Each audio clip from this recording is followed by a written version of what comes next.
disappointment. Now the vice president often tell me, since he got a seat as vice president, how many persons have I recommended in this government to serve in the government as presidential appointee?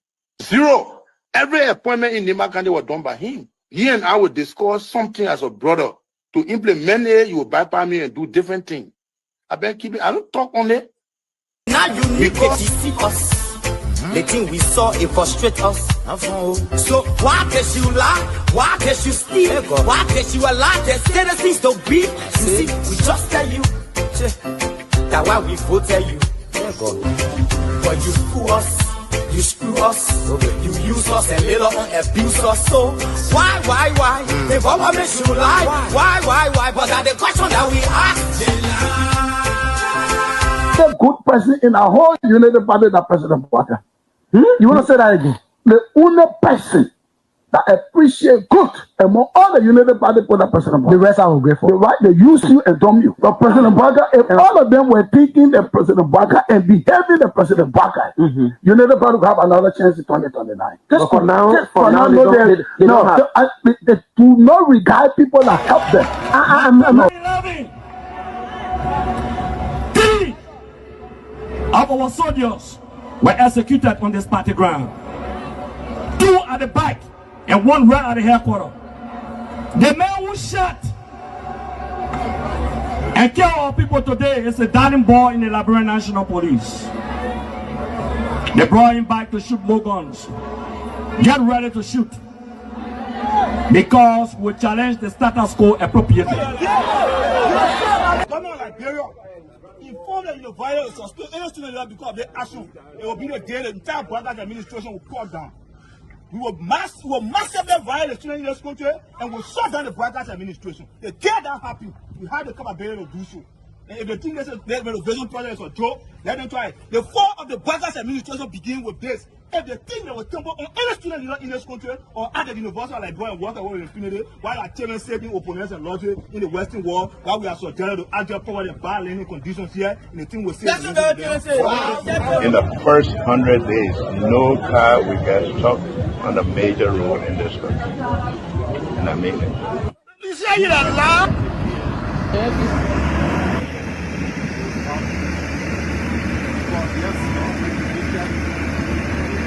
It's going down. First floor. There you have it. That led to decades of war still run deep. But so too does the longing for reconciliation. A reconciliation defined not by political bargaining or by an artificial balance of power by tribe, region, religion, or ethnicity, but by the equality of opportunity and a better future for all Liberians. Bouaka can lie, the government, all the ministers in the government, they can lie. They don't put all hustle, they put hustle, they lie. Everything they say, they never say the truth. Today, the supporters of His Excellency Joseph Bouaka presents him as a poor man from Lofa, and I said that he will understand the plight of the poor people. Fellow Liberians, do not be fooled. Vice President Bouaka is not poor like you, not even as me. As Vice President, his office received more money from the government budget than any other Vice President has received in Liberia's history. He has enjoyed some of the best and most lucrative government jobs. First of all, there's this, what I call sort of vicious lie about the fact that Mr. Kobe is gay or bring gay lifestyle to Liberia. It's complete bullshit. When people can accuse you of stealing people's money, when they can accuse you of being involved in war, anything, people don't make up stuff. They don't make up shit. Excuse my language, right? So it's complete nonsense. I'm married, 8 Teresa, 2 children, 5 grandchildren. I believe in traditional family values, so it's complete bullshit, complete nonsense. Young man, vice president, young man that are vice president, the major stole 500,000. I mean, Jamaica, the major went to, I forget that Jamaica, the majors went to Ghana, the fit, and they may bring it all company in the country. I mean, Kun Ninja can reach himself. Kun man, you know, Kun, but I want to sophisticated, quiet, hardcore rule in Labro. But Labro, when 2029 come and pass, then you finally leave. Mission is completed. Now, what the rules of engagement? When the war ended, the guy said, the captain, the commander said, mission complete. There wounded outfits, all men on board. Everywhere there is no school, I'll put school. And everywhere there is school and school in bad condition, I'll renovate it.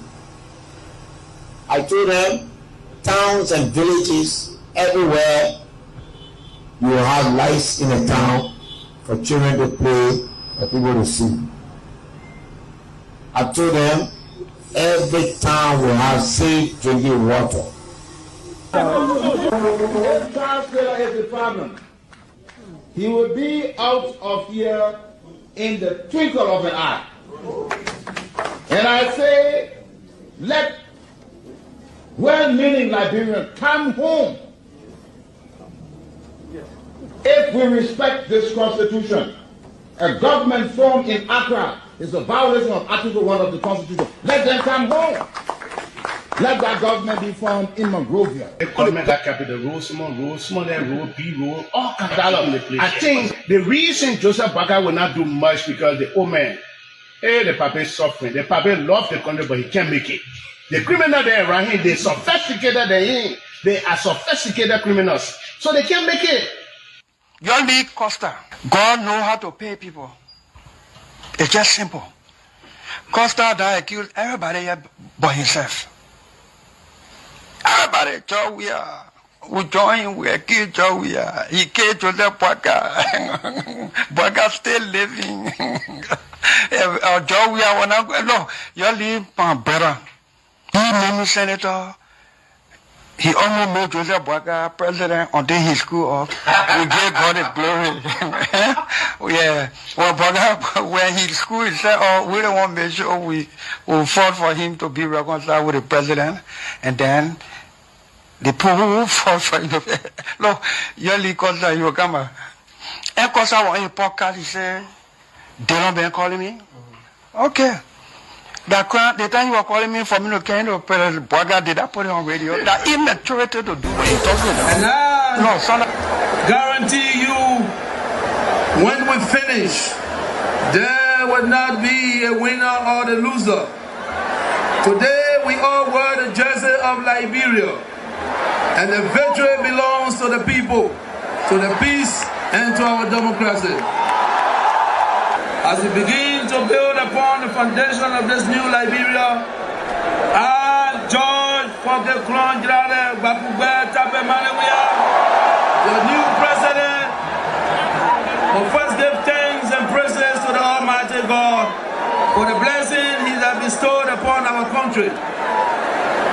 And I say, my people, thank you, When you elect on 85 irresponsible men, what happened to our country? We elect on 85 irresponsible men to govern this country, not to be very irresponsible.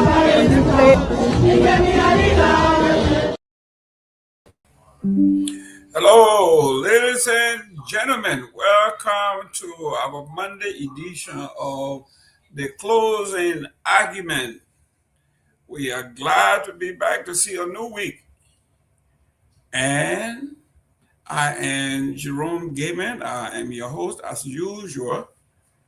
We are here to discuss Mama Liberia, share this show, let everybody know that we are on, have your say. Don't let the entire show go by without you getting involved and doing your part to make Liberia better. That's why we are here.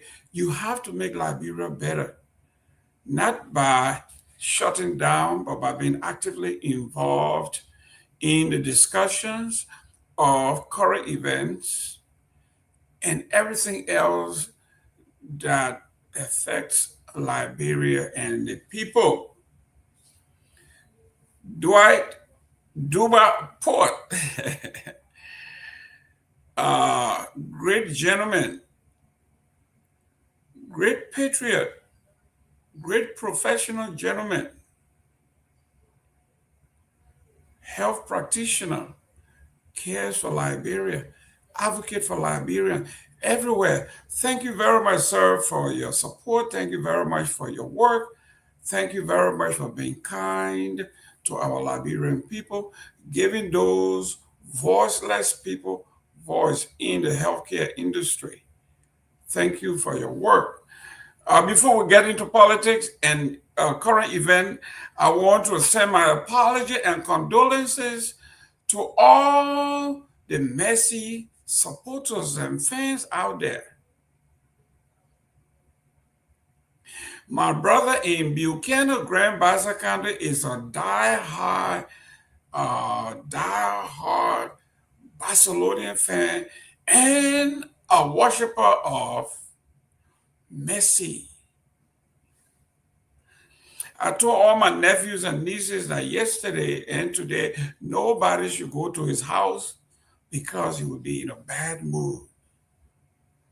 I was in Liberia in January and we went to visit, and Barcelona has lost.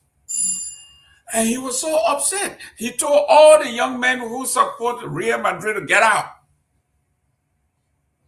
He said, all the people who support Real Madrid, and you know, I support Martin Barrow and I support Real Madrid. So I'm a Ronaldo man. He said, all the Madrid fans should get out of his house. This is how hard this guy is when it comes to Lionel Messi. And I'm in South Florida where, you know, I'm a Miami Heat fan, I'm a Miami Dolphin fan, I'm an Inter Miami soccer fan, and here we support Messi and everybody else. But when it comes to the World Cup, we do not support Argentina, the most racist team on the planet. The most racist people on the planet. As a man with a loud voice that commands the world stage, you think Messi may come up one day and say, on behalf of the people of Argentina, we are not racist. I condemn anyone who calls a black person monkey or throw bananas at them. We will not accept it. It is not us. Messi have done neither. In Liberia and in our heritage, we say silent means consent.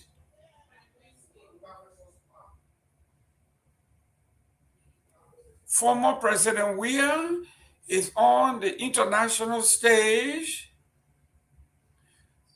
representing FIFA in the eradication of racism in soccer. Former President Weah was a victim during his days in the Premier League, play in Europe. As dark as he is, his abuse and the abuse of people like him was even worse. He endured that and became the only Ballon d'Or winner in Africa. So Africa, FIFA did the right thing by choosing him to be the face of anti-racism.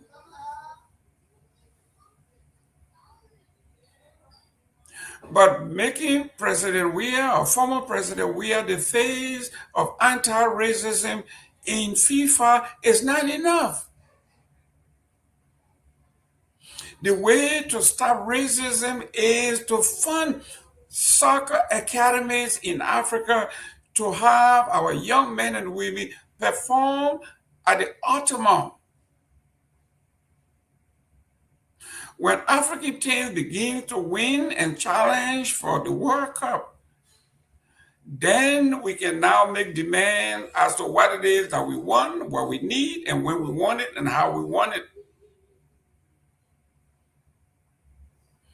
I want to salute Cape Verde. Because of you, Cape Verde, the World Cup is now going to be expanded to 64 teams. Africa may have 4 or 5 more new teams because of Cape Verde. And this reminds me of the great Cameroonian soccer player Roger Milla. What he did for Cameroon and Africa in the 80s made the whole world to open their eyes to African soccer and say, Africa deserves more than 4 teams.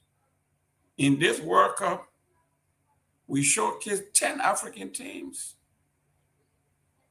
With the expansion coming, in 2030, we may just have 15 teams representing because of people like Roger Milla and a small country from the west coast of Africa called Cape Verde. When the opportunity is expanded, everybody has the power and the right to compete. When Africa begins to win consistently, then we can now make our demands and say the club should be held in Africa. African people should be the president of FIFA. We should set the tone. But like they say in war, to the winners goes or go the spoils. Spain can make demand because they are world champions. Argentina can make demand because they are former world champions. Can the African continent make a demand because we have won? No, we do not have a history of winning or winning it all. Do our leaders have the wherewithal and the vision to say we are going to build state-of-the-art stadiums and maintain them and keep our cities clean to be inviting to guests, international guests?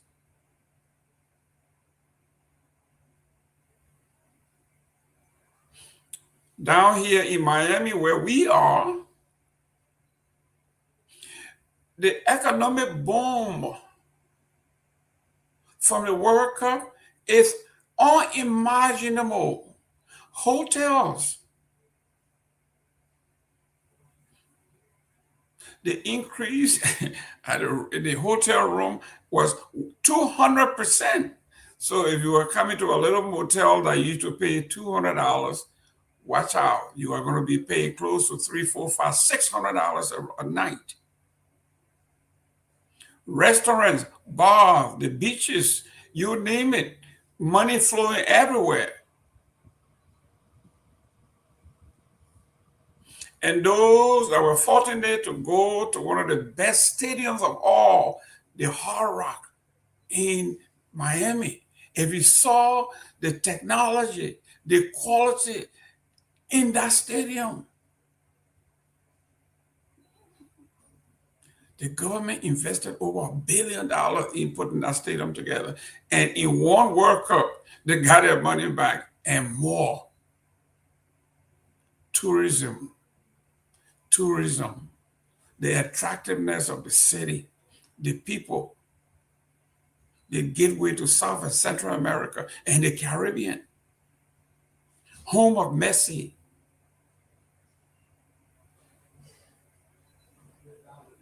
So if you were supporting Argentina and you were in Africa, Liberia in particular, I want to send my condolences to you. Messi may have well retired. This may have well been his last World Cup. When he returns to the next World Cup, he will be 43, going 44. Is that possible? We can't tell, but we can say he had a great time. He's a great soccer player, great accomplished young man, but he's from a racist country. And I want to believe, say he didn't speak up. against racism in his country. I think Messi himself is a racist.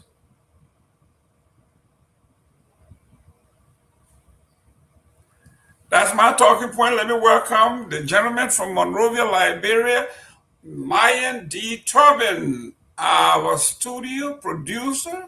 This is the guy who does all the magic behind the scene. Welcome, Mayan. Thank you all so much, Mr. Given. It's a pleasure being here again on a Monday evening from our end here in Painesville. Is exactly 21 minutes past 9 o'clock here. So it's a pleasure being here after a long day of work and then back in studio to control the show and do all the work. It's a pleasure being here. Thank you very much. And to our friends, 87.9 FM, Freedom FM, downtown Monrovia. We got a young man by the name of Junkies Morris, hail from the great county of Maryland. Plebo in particular, welcome, Junkies. Good evening from our end here in Liberia, Mr. Gamer and everyone in the diaspora, and good evening to our many listeners in Radio Land, and all of our supporters, our haters, those who criticize, and those who give recommendations that are positive to moving this show forward. I want to say welcome to the platform, and this is the closing argument here on Freedom FM 87.9. And my name is Junkies Morris, and welcome to this brand new 26-week edition of the program, The Closing Argument, here on Freedom FM 87.9. Back to you, Mr. Gibman. Thank you very much, and to all of our friends on our parent company, Parent Radio, Truth FM 96.1. If you are in Grand Bassa County, I say welcome to you. Maryland County, Bomi, Monserrato, Magibi, welcome. And if you are from Lofa, we say welcome. We know we got some folks from Nimba County. They're great people of Nimba County. Welcome. Bavois. There you go. Come on here. We are the children of the future. So these young men and women continues to come on here to discuss Liberia because the future belongs to them. We will bequeath this nation onto them. This is why we keep saying, get involved. Don't be tired. Dwight Dover Port has done his part. He has lived his life. He has accomplished everything he wanted to accomplish. So now he's going to turn that over to you. But the question is, to whom are we turning this country? To whom are we going to bequeath this nation? The last time we had an election, 15 senators went to the pool, 13 were rejected. Only 2 came back. I think those 2 were, they were Prince Johnson and Yomli Kanga Lawrence, I want to believe, or somebody else. Bomi County Senator also came back. Yes, and we were jubilant. Said yes, they have clean house. Things are going to change in Liberia. Finally, the Liberian people got it. Not knowing we were replacing some of the worst human beings and bring in the old Congo people say Western people. We were bringing in. We had just jumped from the fire right into the frying pan. You clean house, you thought you had cleaned out the garbage, and the more garbage you clean out, the more garbage you come in. So when I put my foot RIA, you can arrest me for contempt. But that's how I feel. In my opinion, we thought we clean house. Let me welcome the great Henry Peabody. Dr. Peabody, welcome. Good to see you, Mr. Gilman. Good to see everybody here today. It's good to be back. Been traveling a lot over the weekend, and Tony, man, my son, been traveling a lot for basketball. So at least everything is done now. Dr. Peabody, be careful as you speak, because That party that was in Rhode Island was not easy. It was not Trenton, New Jersey, South Jersey. It was too many nephew graduated. So when I got back from Richmond yesterday, I drove up to Trenton. His nephew graduated yesterday, but it's been yeah, it was yeah. I drove up when I got home yesterday. Like, let me go and check out what's going on in Trenton. You know, okay, so good. But it's good to be back. The basketball season over now, so at least I got some time. Good. And that's what makes you a good father, because we say work without play makes Jack something else. We won't go there, but yes. Listen, I used to coach AAU. My children, all 4 of my kids play AAU ball, so we're traveling all over the country. Yeah. So I know how expensive it is. Oh yeah, it's very expensive. Have a child in AAU to travel, it is not easy. Tournament fee, hotels, transportation, fuel, meal, you name it. It's expensive, but very expensive. It worth it though, you know. Absolutely. It is worth it. Yeah. You can't beat it. You spend more time with your children. It's bonding and all of that. But let me go through what we have.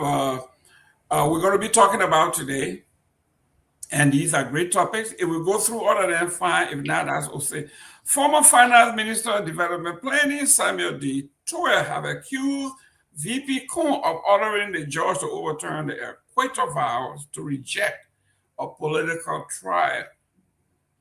The NHA workers staged a go slow action, said President Walker's 600 housing unit project that he promised has stalled. They demand action against the managing director if it was for real. A missing gun and a war of insults has swallowed.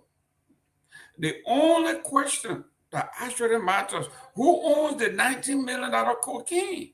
And why won't anyone say? 6 weeks into this, both the police chief and the man leading the protest against him are asking Liberia to simply trust them. Neither has they earned that respect. Former President Weah Chief of Protocol Fina Bono says she has learned a lesson as she claims that her own people wanted her to go to jail. She accusing her fellow citizens. A violent land dispute in Battery Factory, Jamaica Road.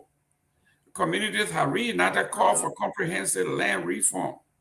Months after former President Ellen Johnson urged stronger government action to address Liberia's long-standing land ownership crisis. Freeman, presidential candidate, called Walker a drug peddler. Demand answer for the $19.21 million drug case. Their case is not going away. I don't care what they do. Speaker Coon announces $7 million Chinese support for the Capitol Annex. He said they are getting ready to add on 16 more seats, and they need to expand the Capitol building to make way for the new incoming lawmakers. President Walker joins West African leaders at the 69 ECOWAS Summit, signed 3 landmark regional agreements. Away from Liberia, Basaru Faye has been elected as the new chairman of ECOWAS, Authority of Head of State and Government. Julius Mala Bio campaigned for another year, meaning his second term to be ECOWAS chairman failed miserably. We will discuss that. The Daily Observer said Liberia to lift ban on FGM. This is a disgrace. Few months ago, they were talking about banning FGM, and we're happy now. Kimian is what's his name? The new Interior Minister said they will lift the ban and they will begin to mutilate women again. That's terrible. The more we think we have going forward, we go backward. University of Liberia paralyzed our faculty and staff, shut down campuses, passed no vote of confidence in the new president of the university. Indicted former aide to Liberia's ex-president, Weah accused his own allies of wanting her to go to jail. Front Page Africa said protest leader Morba Molu takes police chief to task over the gun, alleged seized weapon. Does that belong to the police? Actually, it belongs to the ERU officer that went undercover. From Rodney C.A., he writes, Yeke's expulsion tests free speech commitment. What are the odds he returns to the legislature? We will touch that a little bit.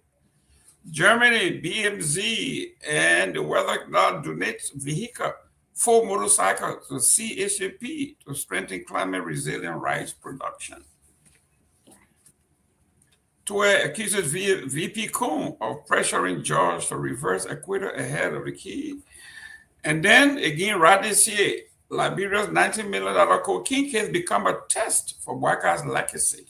These are the topics we'll be discussing today as we move on. A lot on our plate, a lot on the table, a lot happening in Liberia. But one thing that is not going away, we are not going to allow the drug issues to be swept under the carpet by creating fake stories. We want to know who owns the drugs. How did the drug get into the country? Which port of entry? How did it get into the country? Who supervised it? Who gave them the security? Who gave them the cover? We would continue to ask these questions until they are answered. Let me welcome junkies. Welcome. Identify your station. Welcome your folks. And let's recognize some of your folks while we get ready to rock and roll.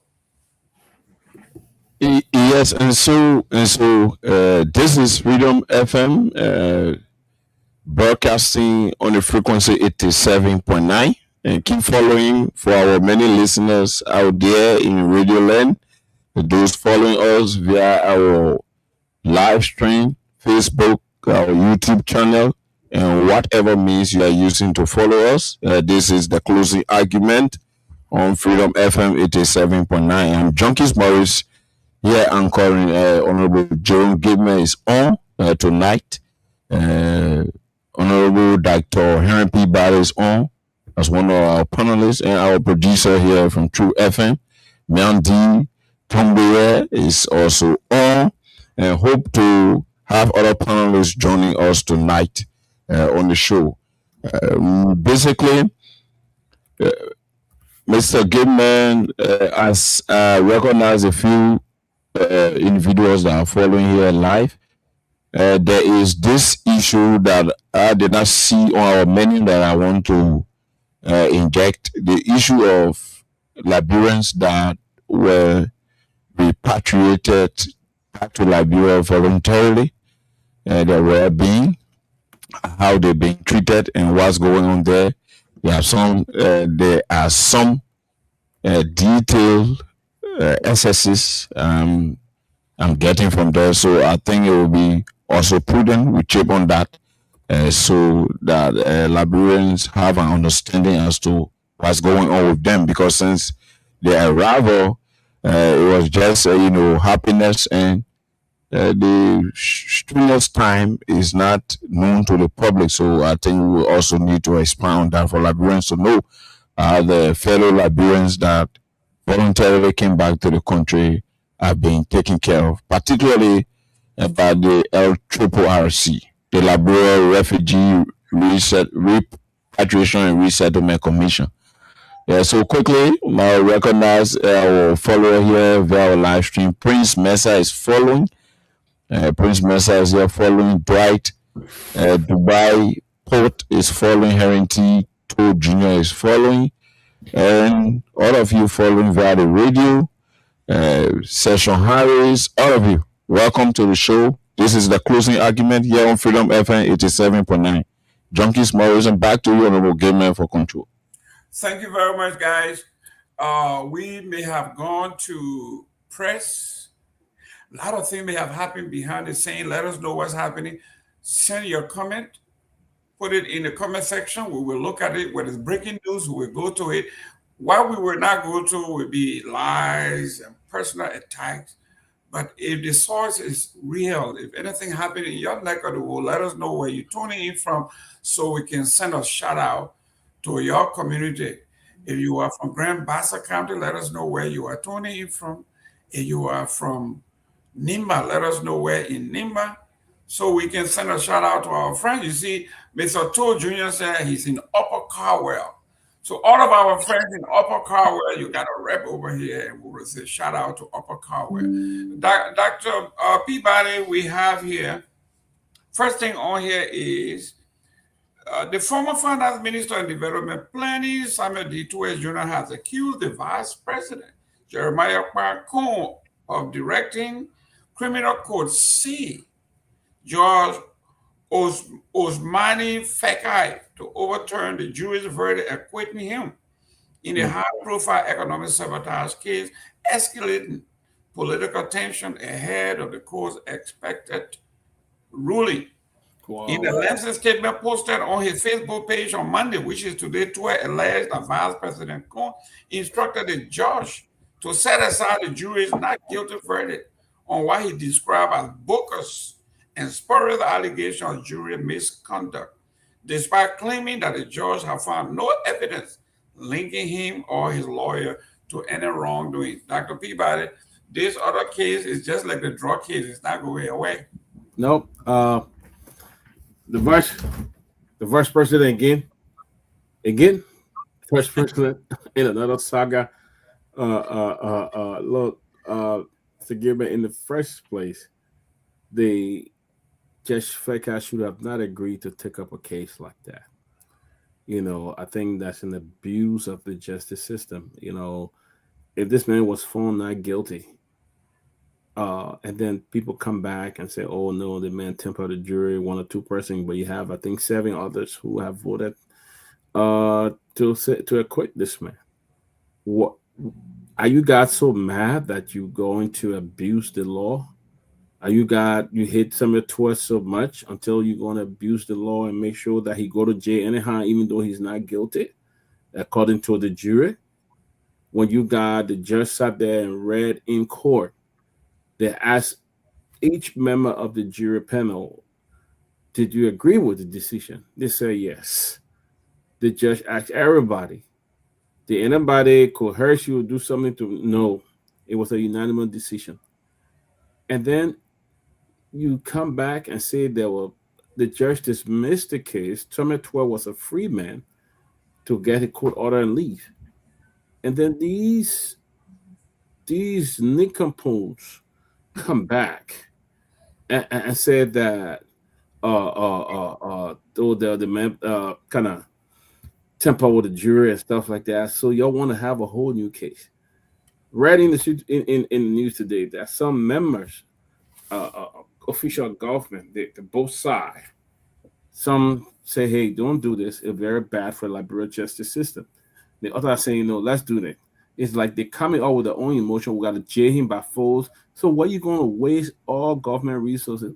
My question here, these judges, I mean, do you really understand the law? Do you know the law of Liberia?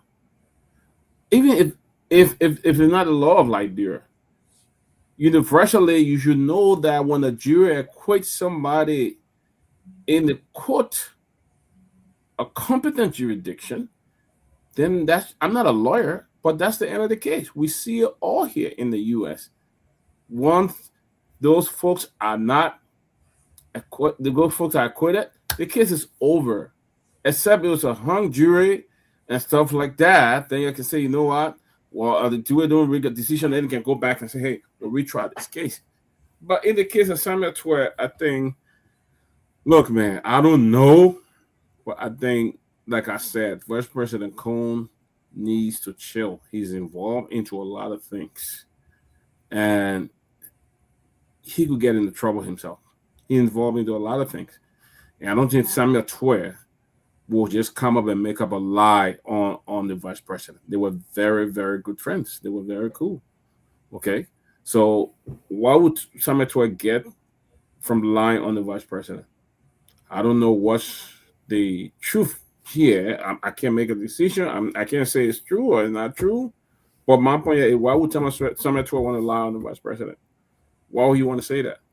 Why the government official forcing themselves that have nothing to do with some of the justice system? Why they forcing themselves there, telling the judge what to do? So you don't have an independent judge in our country. With a given, unfortunately, you don't have somebody who's independent who can actually see the law for the law. Okay, you don't have it, so it's almost impossible for anybody to get free and fair hearing in that country if you have a case, and it makes it very, very scary. As in Liberia, you can never have a free and fair hearing because the judges, they are buyers. Government officials are meddling in the affairs of the justice system. People coming from the house, and they're messing in the judicial system. So executive is controlling the judicial system. So I mean, it's sad. You cannot have any. So it's very scary for folks going to Liberia, because you go to Liberia and something happening, you almost can get in the problem because you don't have the justice system not transparent at all. And I think it's bad what they are doing to Samuel Twe. They need to let this go. They went in there. They didn't plead their case well, and they could not win Samuel Twe. Let this man go. Stop treating him like that. That is wrong. It's wrong. Well, guys, in the arrest agenda, one of the R there is for the rule of law. But you cannot, and I'm going to use the football analogy here. You can, when the game is over, when the referee blows the final whistle, you can't continue playing the game until you score. You can't say we play the game until we win. You keep playing the game over and over and over until you win. That is not how the justice system is supposed to work. That's not how it works. But Liberia is a different case. Let me go to Junkies there. Let me go to Mayan. What are people saying on the ground? You are on the ground. You cover all the stories. What are people thinking? What are they saying about this case? Okay, Mr. Given, there are a lot of statements from Liberia as it relates to Samuel Twe case. So many Liberians were concerned after the Supreme Court or the Criminal Code C came up with that ruling that the former finance minister was not found guilty, along with I think 2 or 3 others that were found guilty. And then Liberians were sure that they would move up to the next level. But coming back to understand that this first started that a jury temper was occurred during that process. And all of the juries that were in, they all accepted that whatever that happened was not true. So coming back again for another trial, which is on tomorrow, Liberians are not concerned, and many Liberians will say they want the former finance minister Samuel Twe to be a political prisoner, because if you see the former finance minister in the CDC, he stands a high position just right beside the former president George Weah. So looking at the former finance minister, to put him in jail, it would be a big morale, or it would be something like an edge for United Party government to see how best they can maneuver that way comes 2029 election. Because Liberians are now saying with this issue confronting serious questions about justice, governance, corruption, and public accountability. And also there are too many things going on in Liberia. We saw like many Liberians say the former chief of protocol, also tomorrow they will be having a trial on her case because they deny her bond that was filed, and then the judge said on tomorrow they will see how best they can review the next bond that will be filed at the court. So this is something that almost all the key hierarchies, the style of the CDC government is like a wish hunt. That's what many Liberians are now saying. But if the former finance minister went through the process at the first time and then he was not found guilty, it's pretty enough that we move on to the next level. But coming back to this, I think many Liberians will see it to be a wish hunt to the former finance minister, most especially the CDC-led government, the former CDC-led government that were in power during that time. Thank you. Let me go to Junkies Morris. Junkies Morris, we just came from the World Cup, so we're going to use the football analogy. We will keep playing the game until Messi score one goal to equalize. We will keep playing this game. The whistle, we will not blow the whistle. We just keep playing until he scores. It looks like that's what's going on. We are not going to let the kids go until the government win one. Yeah, until we put it into it, you know. And I think you hit the nail on the head. To be honest, it is pushing to the limit, to the extent that we as a country could be disgraced, because the entire world is watching in full glare, and these guys are really set and prepared to damage the image of our country, and we will not allow that, because Liberia belongs to every one of us. Having positions are just privileges that God Himself endowed on all of us. It is time that we have those privileges to our disposal. So when we have them, it is good we use them in the rightful direction. Then posterity can judge us with kindness. But when we will have such a Janjaweed arrangement, look, Mr. Gilman, Dr. Peabody, it is frustrating to see the government, blatantly wish hunting a former public official who, in fact, if you accuse him of any wrongdoing, you've already adjudicated whatever allegation that was placed on the head of this individual. And the law be the law, he had been set a free man. And you are just particular on this individual alone. And there are other cases that if you do a perfect critical analysis with our bias, with nationalistic concern, you will understand that the government is witch hunting Mr. Samuel Tway. Former Minister Samuel Tway is being witch hunted because Madam Fina Bono, after she was very pardoned from the court, is raining praises on people of prestige, people that are at the echelon of power. That is to say, she was free on their orders. You see, so Madam Fina Bono is telling us that when you play to the wings and caprices of the Unity Party-led government and their people, headed by Mr. Bwaka and Vice President Kun, if you are a thief, or if they even call you thief, and even evidence is available, it will be overturned in your favor because you sing praises to them and you surrender yourself to them and you are doing the biddings. That's why you heard Madam Fina Bono, who the CDC made popular and Liberians, some of them call her rescue mother, is coming out and saying that her own people wanted her to go to jail. Do you see the suspicion in what this government is doing? So for once, I'm coming, the government is only proving that Samuel Tway is a political existential threat for their re-election 2029. So by all costs, Samuel Tway should be nailed. By all costs, he should be bundled in one corner.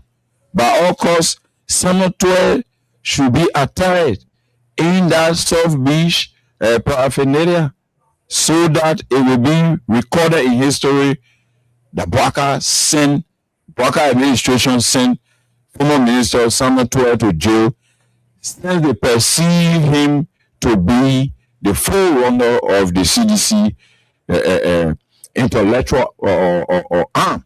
So I want to say, these things led to carnage. These kinds of Kurukaya and outside extrajudicial activities led to us going at each other's throats just few years ago.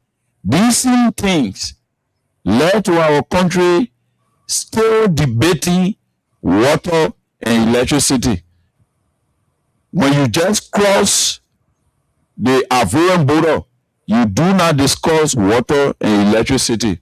But on our side here, over the big brother, we are here grumbling and murmuring over the provision of water and access to electricity. Because of these same things, you make other people vex because they don't have the power, the grudge remain in them, and when anything sparks up, those are the people who inflame those bad things that will carry us behind instead of extinguishing harmful things that are ahead of us. So we have to be careful how we treat one another. The vice president has been accused on multiple occasions of being involved with almost everything that is happening bad in the Unity Party-led government. The vice president was involved with the yellow machine situation that is still in Tata. The vice president was involved with the issue, allegedly, with the issue of removing former Speaker Fonati Kofa. The vice president was also allegedly involved with the removal of former Representative Yeke Koruba. The vice president name is even included in the names that are attached to the $19+ million drug bust. This same vice president is the same individual that is being accused by the former Minister of Finance of arm twisting George Feka, and they are passing on decisions at the executive level, manipulating and arm twisting the judiciary to carry out their biddings, which is wrong, is dangerous, is an existential threat to our democracy, and all of us should be concerned, because if one person is unsafe, all of us will not have security. So we need to do the right thing for all of us to live here in peace, harmony, and security, unity. Let us not be additionally dividing the country. When other people did it, then we come, we think we can do it more. No. This is time to bring the country together. The vice president will need to dwindle his rhetorics. The vice president will need to slow down how he's moving. He's still a young man. It is privileged that he's occupying that position. I think that position, coping with that office, you will need to take your time and you need to be meticulous, because you need people to guide you along the way. You don't take part in everything. As a vice president, if you read Article 51, it provides for the vice president to assist the president in the discharge of his or her duty, not for the vice president to wanting to be ubiquitous, to be found everywhere. That attitude will have to slow down, and the vice president will need to give the office of president chance to function, because it was the office of president that the people of Liberia was looking at. That was why they gave power to Unity Party, not the vice president, who is little known. Back to you, Mr. Goodman. Thank you very much. Well said. We are talking about the constitutional article that clearly defines the responsibilities of the vice president. Dr. Peabody, with this kind of attitude of practically trying to get rid of the opposition before 2029, what does that say to the likes of Cummings, to anybody else who has some ambition about the position? It looks like Jeremiah Coon is the Prime Minister of Liberia, and he will not stop anywhere until he I gets mean, rid of everybody that he sees a threat to the re-election. well, but we saw here when Speaker Kofa talked about auditing the House, they form a gang on him and remove him. They did everything possible. They fought him to the highest level and did everything. And he said, I can't fight them, And so at the end of the day, he had to give in. And that's what we're seeing, because firstly, our freedom of speech has been squashed.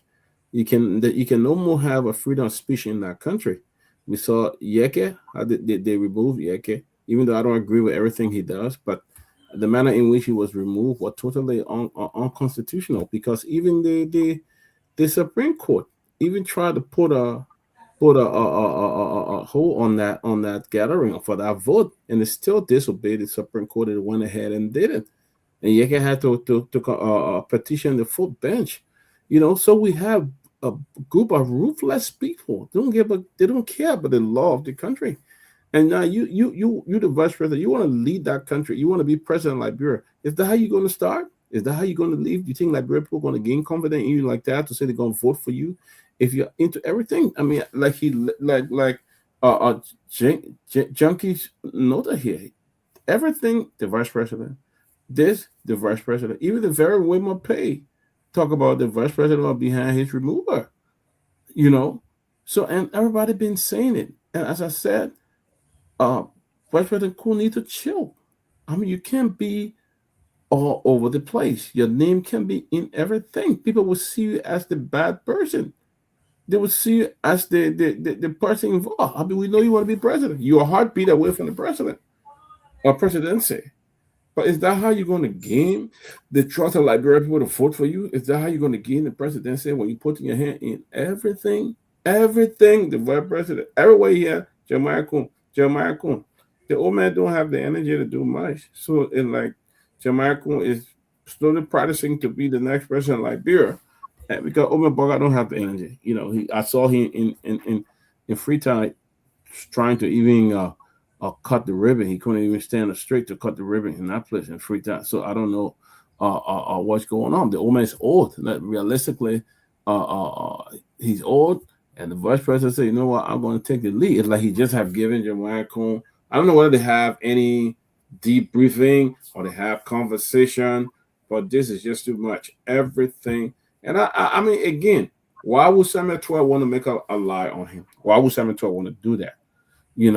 But what they are doing to 12 is totally wrong. How they're treating this man. They are totally weaponizing the justice system. They are weaponizing it. What the executive want is what the rule, the judges and everybody on the president, which is wrong. This case should have been done. 12 case should have been done a long time ago. It's done. So then why are you trying to open a new case because you just want to see this man in jail? If you guys were not reckless, if you have done your due diligence, you probably would have won the case. But they were all reckless. You had the prosecutor will come up on Facebook and talk nonsense all day. Now he can't even provide the evidence in the court, but when he get out there, he will open his mouth and just talk all day, that as if he knew what he had won the case already, then no way 12 will be free. And he's citing the court.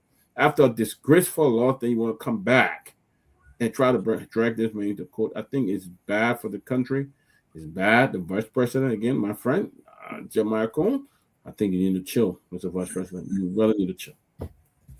Well, ladies and gentlemen, Liberia's 179th birthday is coming up July 26, 2026. We have a lot of employees on the ground, our reporters, our producers. We have partnership with other radio stations, and we have employees on the ground. And twice a year, we usually do a little fundraiser to put put a smile on the faces of our employees and their families. So we are appealing to you for a little donation. I won't say little donation, because whatever you send is going directly to our employees on the ground, and we evenly share it We are not taking out any administrative fees. Whatever fee that will be deducted will be what we get in Liberia, what SendWave or whatever they take out of that. That's what they take. So please do us a favor and donate to the closing argument one time for our employees on the ground. We have the young men and women.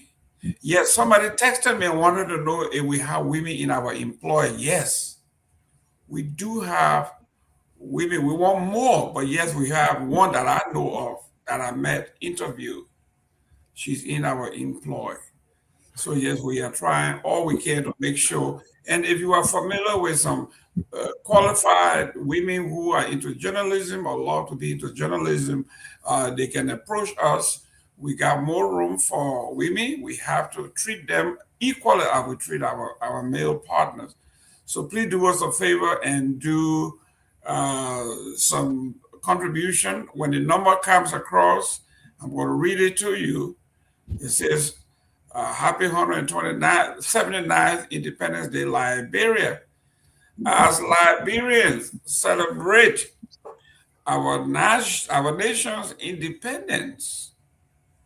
I remember to give. I just wanted to say we got a $25 from one Mr. Bayou. Okay. He sent us $25. Yeah, Mr. Bayou. Excellent. And I want to welcome Mr. Dara Bati, my own brother from New Jersey way back in the day. Thank you very much for tuning in, Dara. I met him in Puerto Rico. We went on a family vacation. I was, my wife and my children. We went to visit my son's, in-law. We went over there, had a great time. Hospitable people. Great place to be if you want to go on vacation and you want to be close to home culture-wise. Puerto Rico is where you need to be. It's a beautiful place. Thank you very much for tuning in, Dara. Let me welcome Honorable Victor Nambe. Victor Nambe, welcome to the show. Hey, it is good to be back. Good to be with you guys. So, thank you very much. And let me say hi to our audience also. Thanks for joining us. Talk to us. You are in Philadelphia.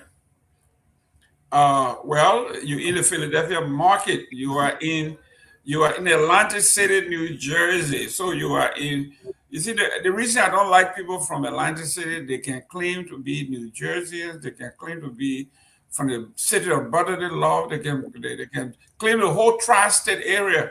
So which one are you? Are you a chameleon? You're going to change color now? Because see, I'm looking at you, hopefully you don't change color.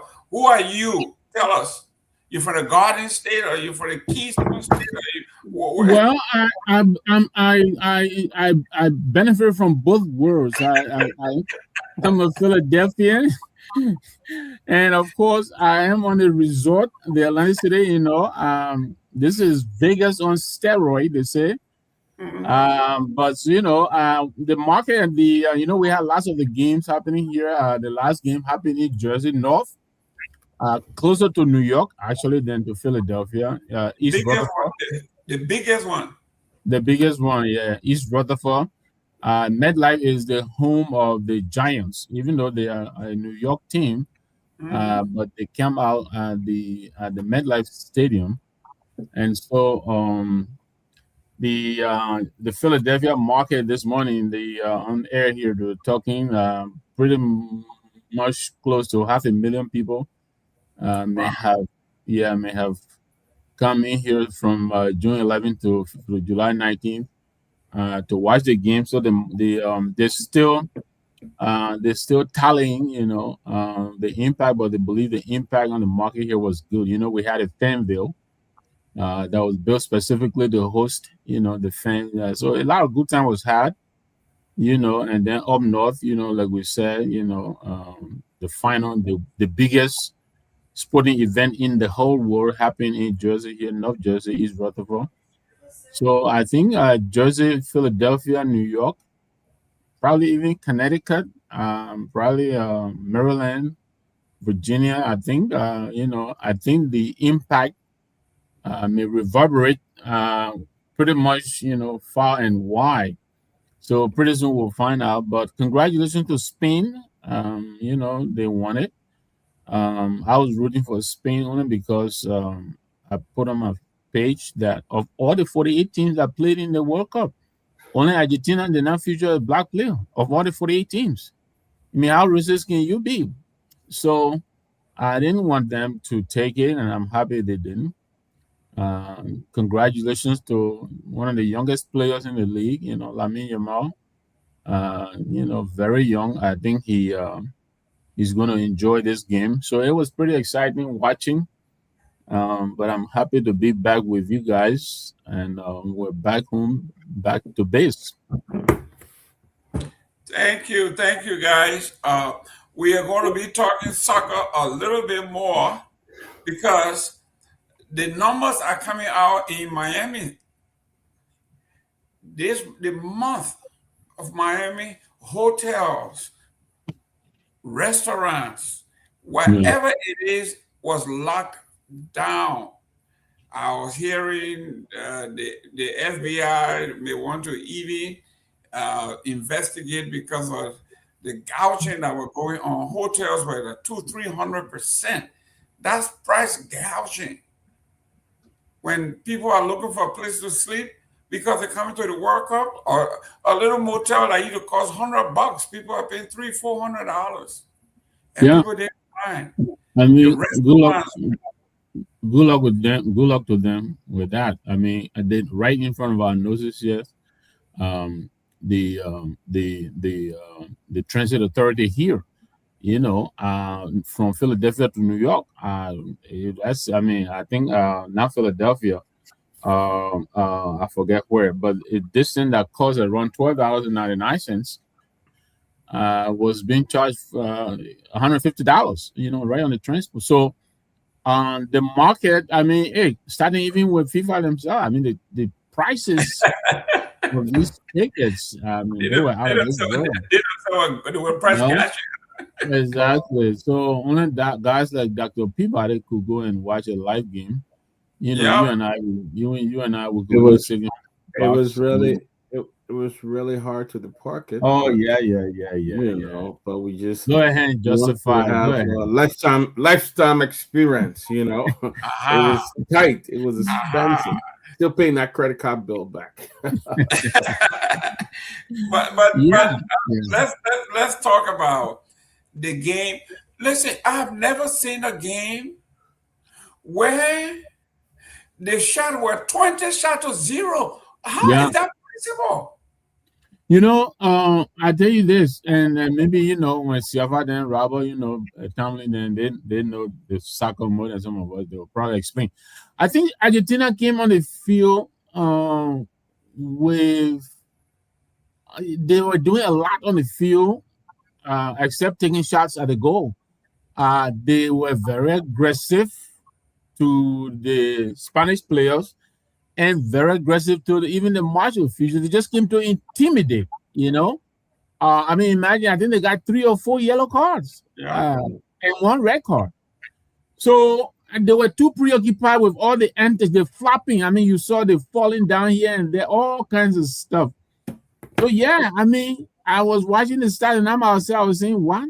Sometimes you see 11 shots from Spain on shots on go 0. And nothing from Argentina. I think the goalkeeper from Spain may have got now more than 3 shots throughout the entire. I don't know if so I really can't explain what kind of tactic they came with. I think the formation they brought was 3-4-3-1, 3-4, 3-1-2-2-3 or something like that. But still, so let me leave it at that, people. But I was just as confused as I was watching, and I'm saying to myself, well, what kind of strategy these people came with today? So, well, you see, Shafa, this guy has Argentina jersey on. Oh, no, I'm sorry. I'm sorry. Listen, it's Dr. Pee-wee. I mean, Dr. Peabody that has the Argentina or baby navy blue, or I forgot. I wear my polo T-shirt. If I would have made a selection, I would have made a selection for Spain. Definitely, Argentina is racist. I don't deal with racist teams. Wow, Diggs, welcome to the show. Thank you, man. Thank you, Jerome. Well, how you gentlemen doing today? Yeah, but Honorable Diggs, they say you can lead a horse to the water, right? But the horse has to drink the water. FIFA did all they could to carry Argentina, and they did. They took them all, and they said, "Now we put you in the final. You gotta go and win it." And it was embarrassing. 18 shots to 0. When I look, I said, no, this has to be. This star got to be wrong. I got to be reading it. But no shot on goal. In one point, 8-20 to 0. Siafa, what happened? Well, that's Argentina for you. Win ugly and celebrate. That was the intention. And I had it got away. Egypt, Cape Verde. All the games they played, they barely won the game. And if you look at that team in general, Messi is a great football player, but Messi learned his football in Spain. He didn't learn his football in Argentina, and so he was playing against people that he pretty much knew that tactic. The rest of the team was just to play dirty, get in your head, lose your cool, and win the game. You must give it to Spain, like guys like Lamine Yamal, 19 years old, the defender, 19 years old. They stuck to the game plan, rubbed them up. They just played the ball. And at the end of the day, football won. Spain saved football. That's how I look at it. Spain saved football. And you saw the video at the end of the game, the scuffle. Yeah. And all that stuff. The video, there's an assistant coach, Roberto Ayala, punching a Spanish player. So now it's in the hand of FIFA. Let's see what FIFA does about this. 1990, one of the worst World Cup finals before this one was 1990, Argentina and Germany. Go on YouTube and watch that thing. They are a dirty football team. South American football are just dirty with the exception of Brazil. And so FIFA has to address that. They knock down on African players, they knock down on African team. If that behavior was done by the African team, they would have questioned us every single thing that we've done in the World Cup. Oh, you think we need to have 10 of these guys coming every year, every 4 years? Well, these people been behaving like this from time immemorial, and they continue to get away with it. So let's see what FIFA does this time. Great. Let me go to Junkies. Junkies, if you are watching the game, the South Americans have been calling the black people monkeys and throwing bananas at them, doing all that stuff. But the gentleman who literally did the assist, the Williams guy, right? Williams Jr. The ball was going outside, and he went and jumped as high as he could and laid the ball right on the foot of the guy who scored the goal. He had the best assist. How do you see with a divine intervention? The blackest of the black on the court. But Jerome, guess what? Look at that play again. Look at the Argentine defender. He wasn't even playing the ball. He was trying to push William out of bounds. Yes. He was trying to push William out of bounds. Junkies, that's some of the games. So his focus was not the object anymore. No. His focus was to in a condescending manner bring down and look down on that black kid who in your mind should not be on that pitch at that moment. Go be go. I think he turned the table. Just unfortunately, the team that whipped them was not an African team. So maybe they may not feel the kind of pain that the black people put in there yesterday. But I insist from a black man, especially that you people have always looked down on black people. You people saw black people over the years as less important human beings, as not being people equal to you, even though that God created everybody. So I think God did it right. That assist, even though the goal did not come from Nico Williams himself, but the fact that he was a playmaker, it was a clear indication that God moved from behind Argentina. Yeah, it was a clear indication that God moved from behind Argentina.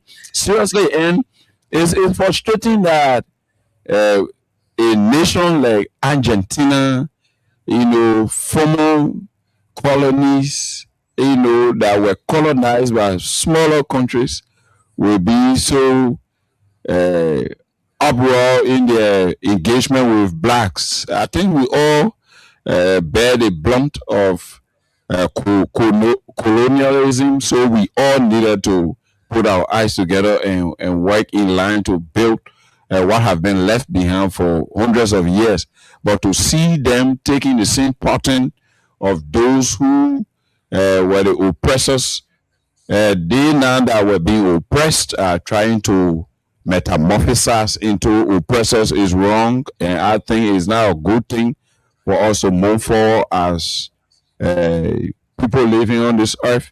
Because if you see the world now, the world have interconnected and intertwined, related, that we have become a one community to the extent what I'm saying right now on this platform is being heard by you people there in the US and other people all around the world. Even somewhere in Cambodia, people are listening right now. So that's how far the world have expanded to allow all of us to live in oneness. So I think that level of thinking, that small-mindedness, low thinking, and enclosed imagination will have to be erased. And I want to call on the former president of our country, who is now captaining the anti-race movement for FIFA. I think he has a lot to do, because places like Uruguay, Paraguay, Bolivia, Argentina, El Salvador, all those places, Chile, you got serious issue there. And they themselves, the unfortunate part, they are now white. They are now white people. They themselves, they are now white. So that's the frustrating part about it. So you see, there are other people who think they are more whiter than them, and they themselves, they think that they are also superior races than us. And when we all cannot get together to get rid of this thing, it will just affect our younger generation and even the generation unborn.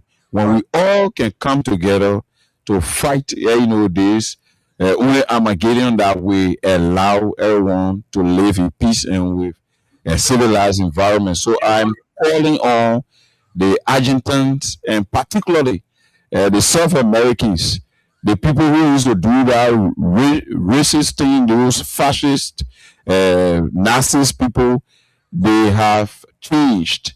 Your now people used to be suppressing. They're taking some of you from Guatemala to go on planting and banana plantation. You won't be selfish too and racist. You got to change it around. So I'm talking to you in Liberian way. Now the world, all of us living together, no selfishness business. Let me bring you to this. Hold your authority, Honorable Namwe. Let's look at now that the African player, the dark-skinned player, have proliferated FIFA, right? Everywhere now, almost every team has a black team. All the teams in Europe, all the Premier League, they've all been dominated by African. Look, the more the African come to the fore, I think it's going to get worse, because the white boys that used to dominate, they are saying is slipping. So this is their frustration, and it's going to get worse before it gets better. Yeah, I mean, look, the black race, we're blessed, and no one know why everybody else is trying to suppress us, because, I mean, God blessed us. We come in their home, we dominate, Even the guys who remain on the continent, I mean, look at those teams that came off the continent itself. They did exceedingly well. I mean, we saw how, I can go ahead, DR Congo, Cape Verde, Senegal, Ivory Coast, all these teams. So I think African football has been the future, but I think now that they're finally allowing is the word I want to use, allowing us now to feature, more of our people. I understand the next World Cup they're contemplating expanding beyond the 48.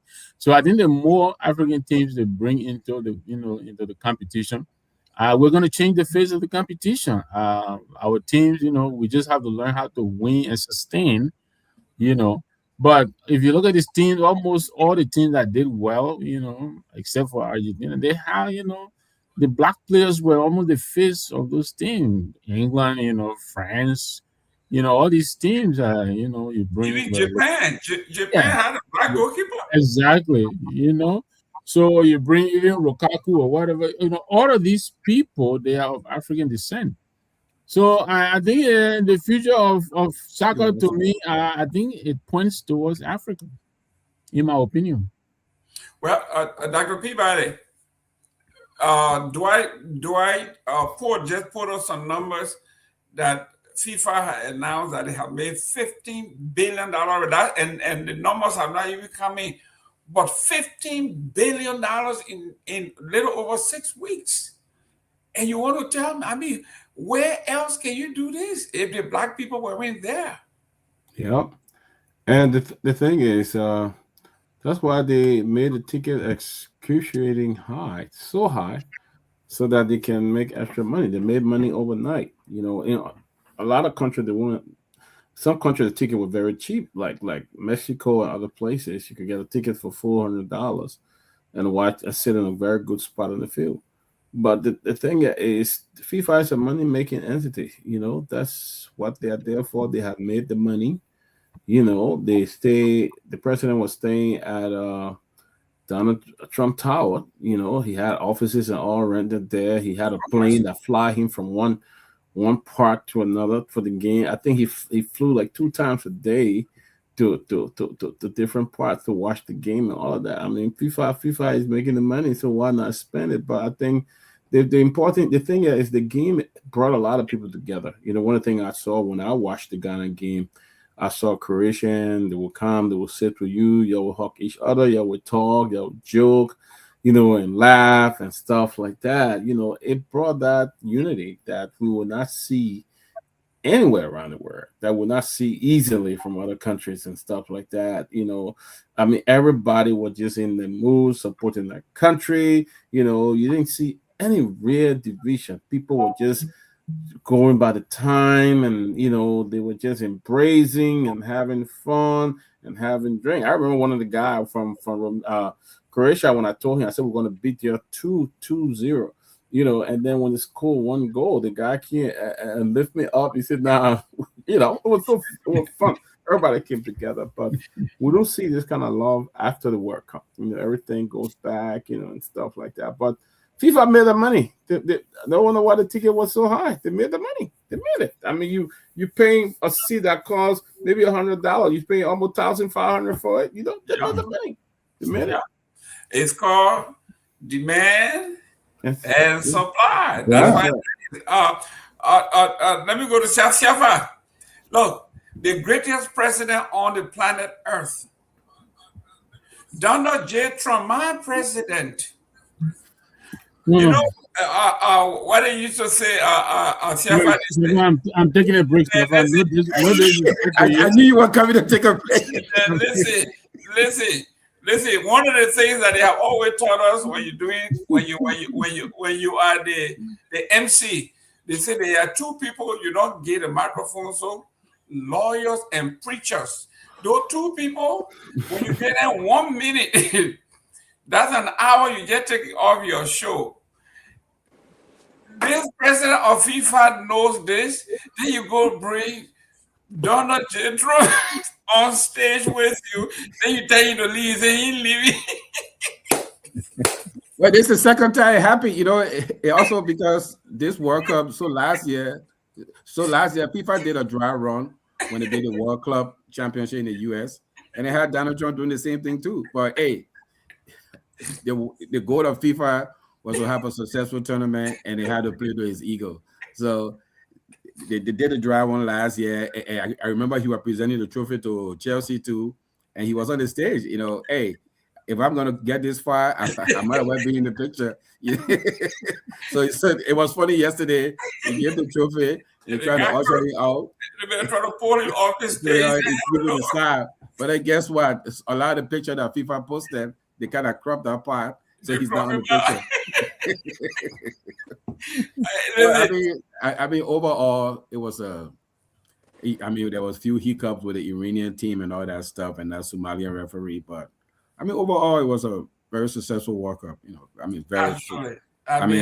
Financially, and I think the game of football or soccer, I think it has captivated the population of the United States now, because there's been a lot of discussion. Okay, so how U.S. like to be competitive. Yeah. So how can we be competitive? How can we be competitive? So let's see how it goes from here. And one of the greatest images from yesterday was Lamine Yamal and his little brother. You know what I mean? Almost like a little son, to him, little brother coming to feed, running around, celebrating. It was great that Spain won that game. I mean, if they are going the other way, it was going to be so unfair. We're going to be so unfair to the game of football. Because, you can't teach anybody to win that way. You can't teach any young group of kids to win that way. You teach them to get on the field, play your game, stick to your tactics, keep you cool, and the chips will fall in. And exactly what happened yesterday. Well, let me welcome Sarah Duba. Sarah, welcome to the show. Thank you, Mr. Gilman. I want to say hello to everyone. Hello to all of our followers in the comment section. Great discussion, especially on the game yesterday. Myself watched that game, and I was, rooting for Spain. Of course, those guys were on point.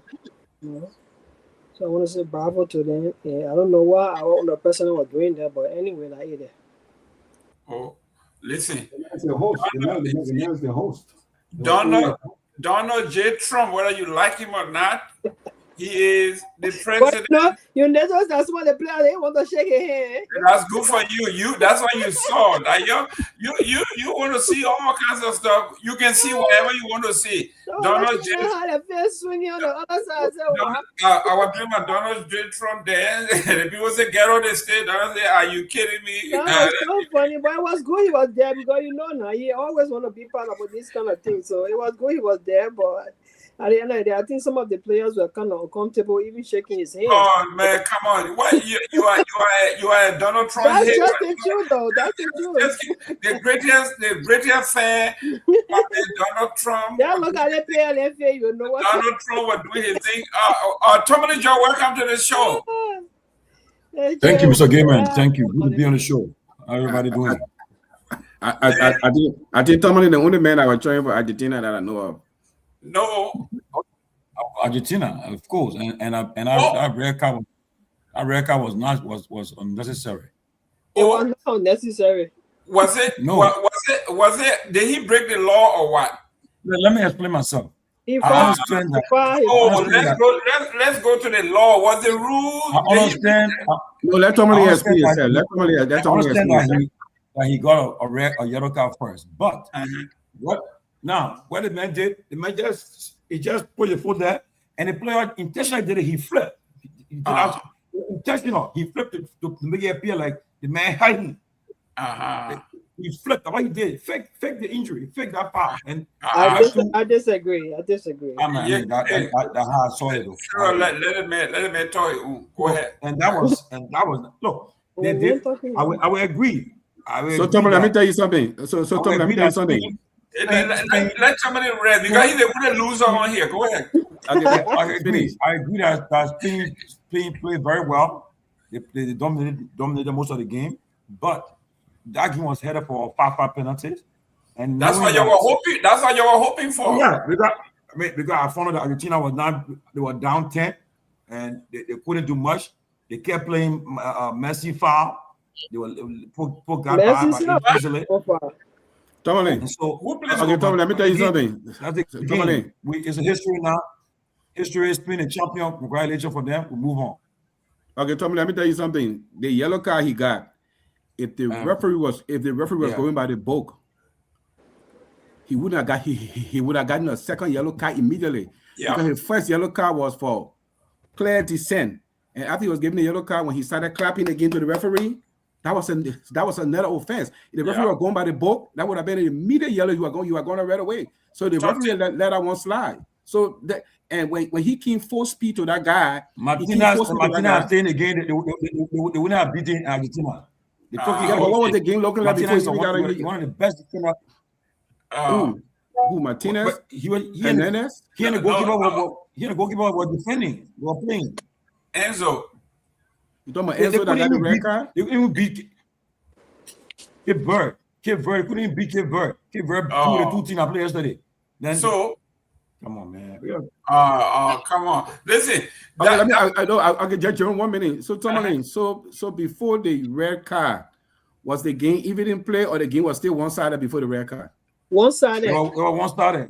Okay, so the red card didn't make a difference because all they were doing, they were playing volleyball and kicking people. It made a difference because now we noticed Argentina they had a resort now to playing a packed with field. They were playing all the players when Messi was on top now. But before the red card, it was the same thing that was happening. Well, ladies and gentlemen, real quick, you see, Dwight, stop it. He said Donald J. Trump supported Argentina. That's why they lost. Let me go through. We got 30 minutes with Freedom FM. Let's open the line and get few opinions from those guys real quick. Then we can go back to talking our thing. But Dwight Paul, your hate for Donald J. Trump, the greatest president that ever walked the face of said 1847. Don't doubt that man. That's my homeboy. That's my boy. We both are from Buchanan. We're from Upper Buchanan, so don't mess with Donald J. Trump. A real bastard man.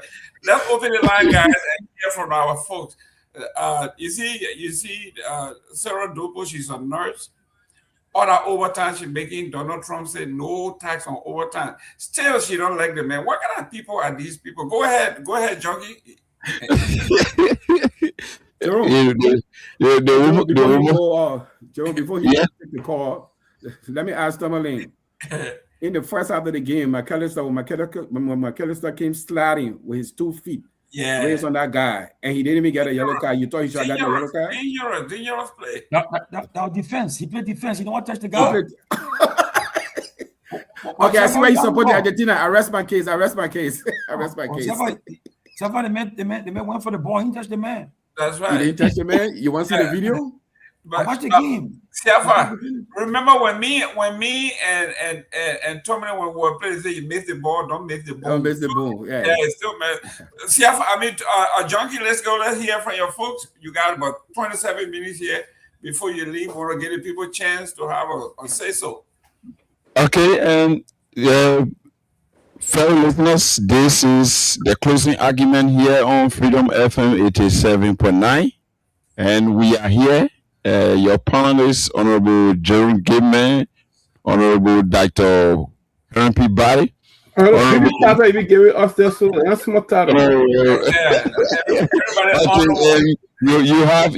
all your panelists on tonight. I'm Junkies Morris here. I'm calling from Freedom FM 87.9. You can call us on those numbers 0776 104 104. 0776 104 104, 0886 500 104, 0886 500 104, and our diaspora callers can call us on +231 886 500 104, +231 886 500 104. This first call online, one, your name and where are you joining us from? This is the closing argument on Freedom FM 87.9. Good evening, Junkie Morris. Go ahead. Good evening to my dear brother in the street.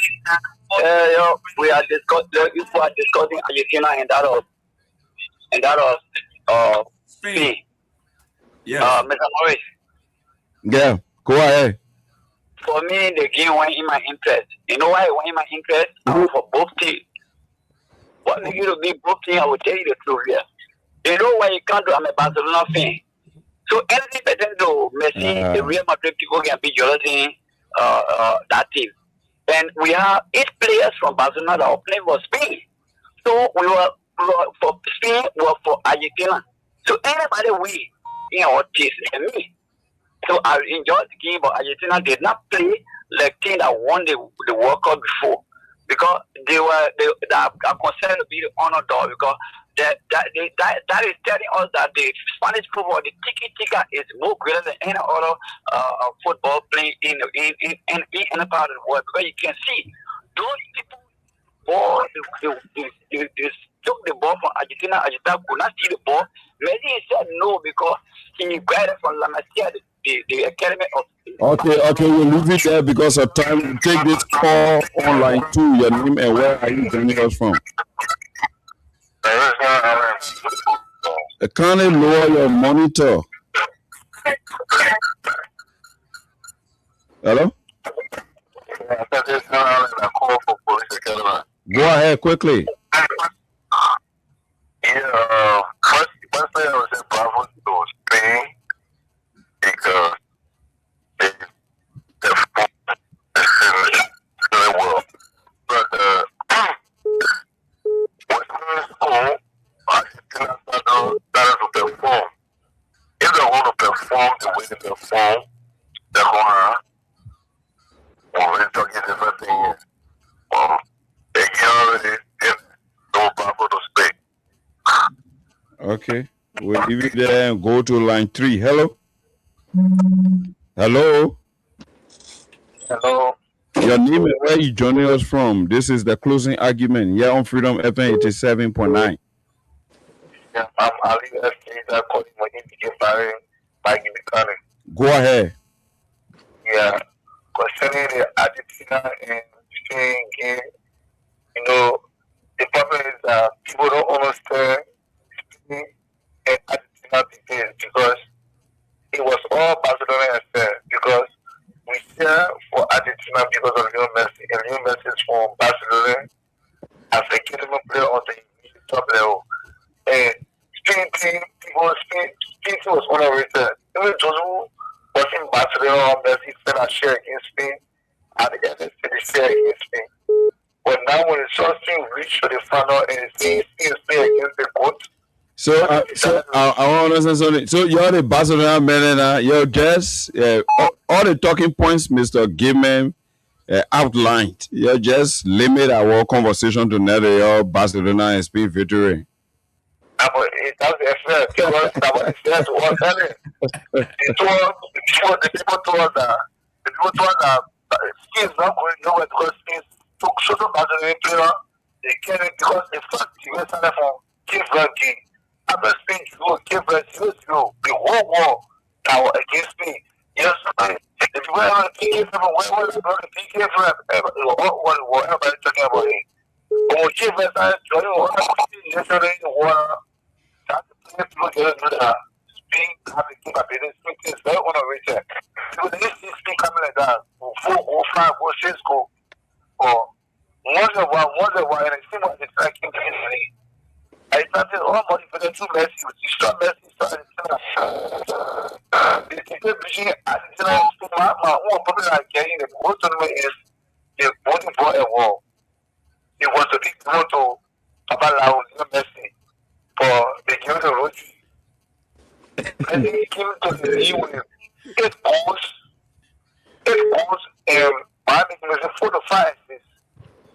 And he was the one who fought for his team to follow. So, if someone drawn at that age of 10, drawn that and reached to follow, I think the plans are good at putting in career when start to work on. If you had the power, President Donald Trump, you're going to change some decision down there. But you're not going to happen. We see you, man. We leave it there and move to line 1 back. This caller, your name and where you joining us from? Yeah, I'm calling from Toronto. Go ahead. Yeah, yesterday I really enjoyed the game because about the referee, I was sharing for everyone, but I didn't want to perform. Yeah, they perform well. But the problem I get was, but why they get the ballon, the golden ball to Messi because Messi perform well in Rogi. Messi just more this, more chances. He's the golden ball. And only problem. And the vice president, he won't show up. But Okay, we'll leave you there and go to line 2. Hello. Hello. Welcome. This is the closing argument. We are on Freedom FM 87.9. My name is Nathan Payne. I'm joining from Jimmy. Go ahead. Okay. Returning the game yesterday, football. The wrong way, the performance of Argentina is surprising everybody because this is the first time since 2018 to see team go into a final. Getting ball on target, this and that, other thing. So it was a poor game plan for them. And bravo to the boys, to the young boys. Spain just established a generation. If that generation is going to make a headway come 2030, because I'm not a supporter of Spain, I'm a supporter of France. But also yesterday I was so much happy that the Nigerian scored a goal. I would call him one of my best players I love so much. Get him out there, oh my God, about your team. Yeah, so that was my moment. So bravo to Spain. Thank you. Leave you there and go to line 2. Hey. Hello. You want to buzz our ears? Hello. Go ahead. Yeah. My name is Samuel Daniel calling from yesterday game, let's see what is going on. Let's see what you on the wall, in the whole work on the final. When you're talking about what is going on, let's see. So now you want to play prayer when you check it out, you get people in what other than in the scene is true. Show the people when it's going on, but don't do that, people that they give it to. Yeah, so I'm bad for people that don't get going on, and not carry. And shooting going in the work and this 14 goals. Okay. So you are better one. I need to see going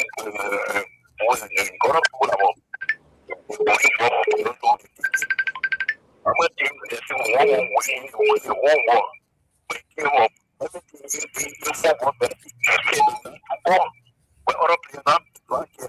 Okay. So the vice president now, the vice president is almost everywhere. He's very omnipresent in every government functionary. What's your take on that? Vice president.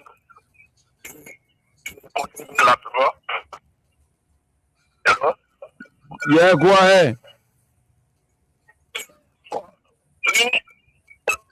If my president, what going on, we just going all the things for the team to other people to see back. I don't know why he left the election, he got no room for presidency. That's why he got no power and something else. Okay, so we'll leave it there. Amen.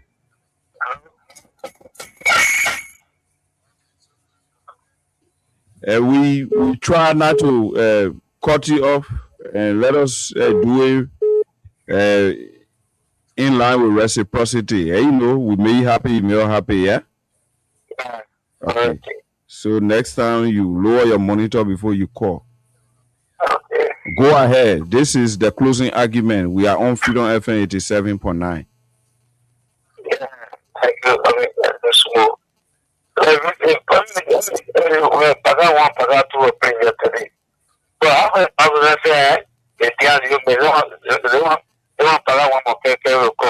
Every time pagar two big record will be hard. Every time pagar one carry is best. One pagar one more carry. One together carry. Okay, we'll leave it there and go back to line 1. Hello. Yeah, Mr. Gilmer. Let me take this chance also to tell you guys in studio that this cold Saturday on the Garvey Road, it wasn't easy at the quarter. Yeah, there was a wild fall. We were coming to escalate. The United Party government will come to be responsible for our because somebody can come going in America, people who are settled already on the land, then comes and say the entire land from across the bridge all the way to Tomoville, the land belongs to them. And the riot escalated going down.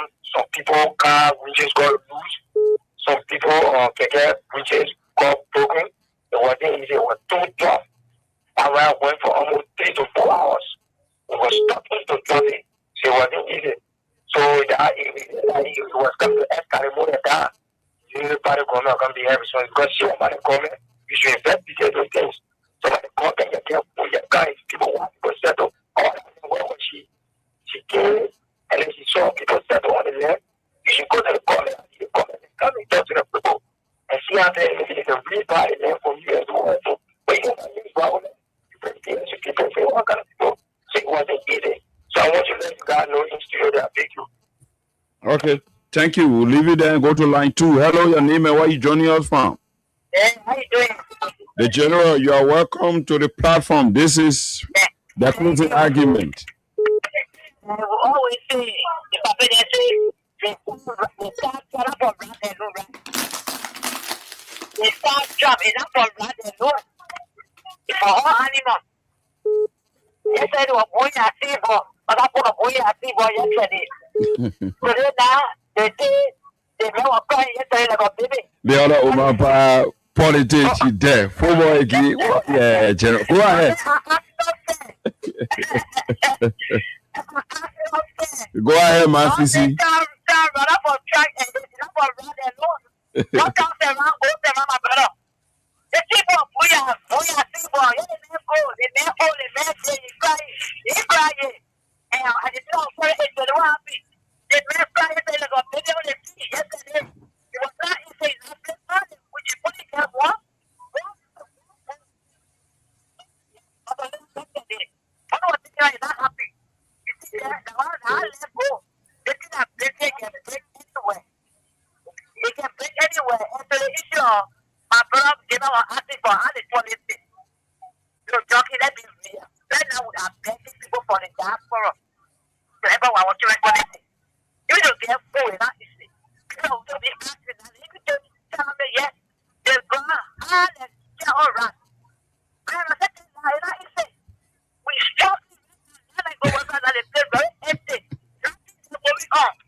Oh my God, traffic.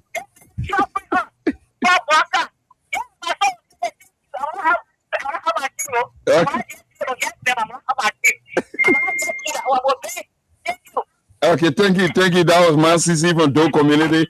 This caller on line 3. Hello, your name and where are you joining the closing argument from this evening? Yeah, thank you very much for our topic discussion. I'm from Kenny. Go ahead, Kenny. Okay, my concern has to do with FIFA. FIFA, I'm not really responding the way I expect them because they want to go to the World Cup in Europe, but the World Cup is not coming to Africa. I'm thinking, I don't know why, I've been benefiting. So all the resources about the football and now everything is going in Europe. So I want to think, number 2, yesterday, Argentina and Spain, the thing for the city. But for the starting of the world tournament, they're going to lose 1 game and they get all kind of players. So, of next year, we'll get playing. But other big thing, they can actually matter as I knew for the beginning of the year, it's going to see. Yeah, and the year, it's going to be the reality. So, that's my concern.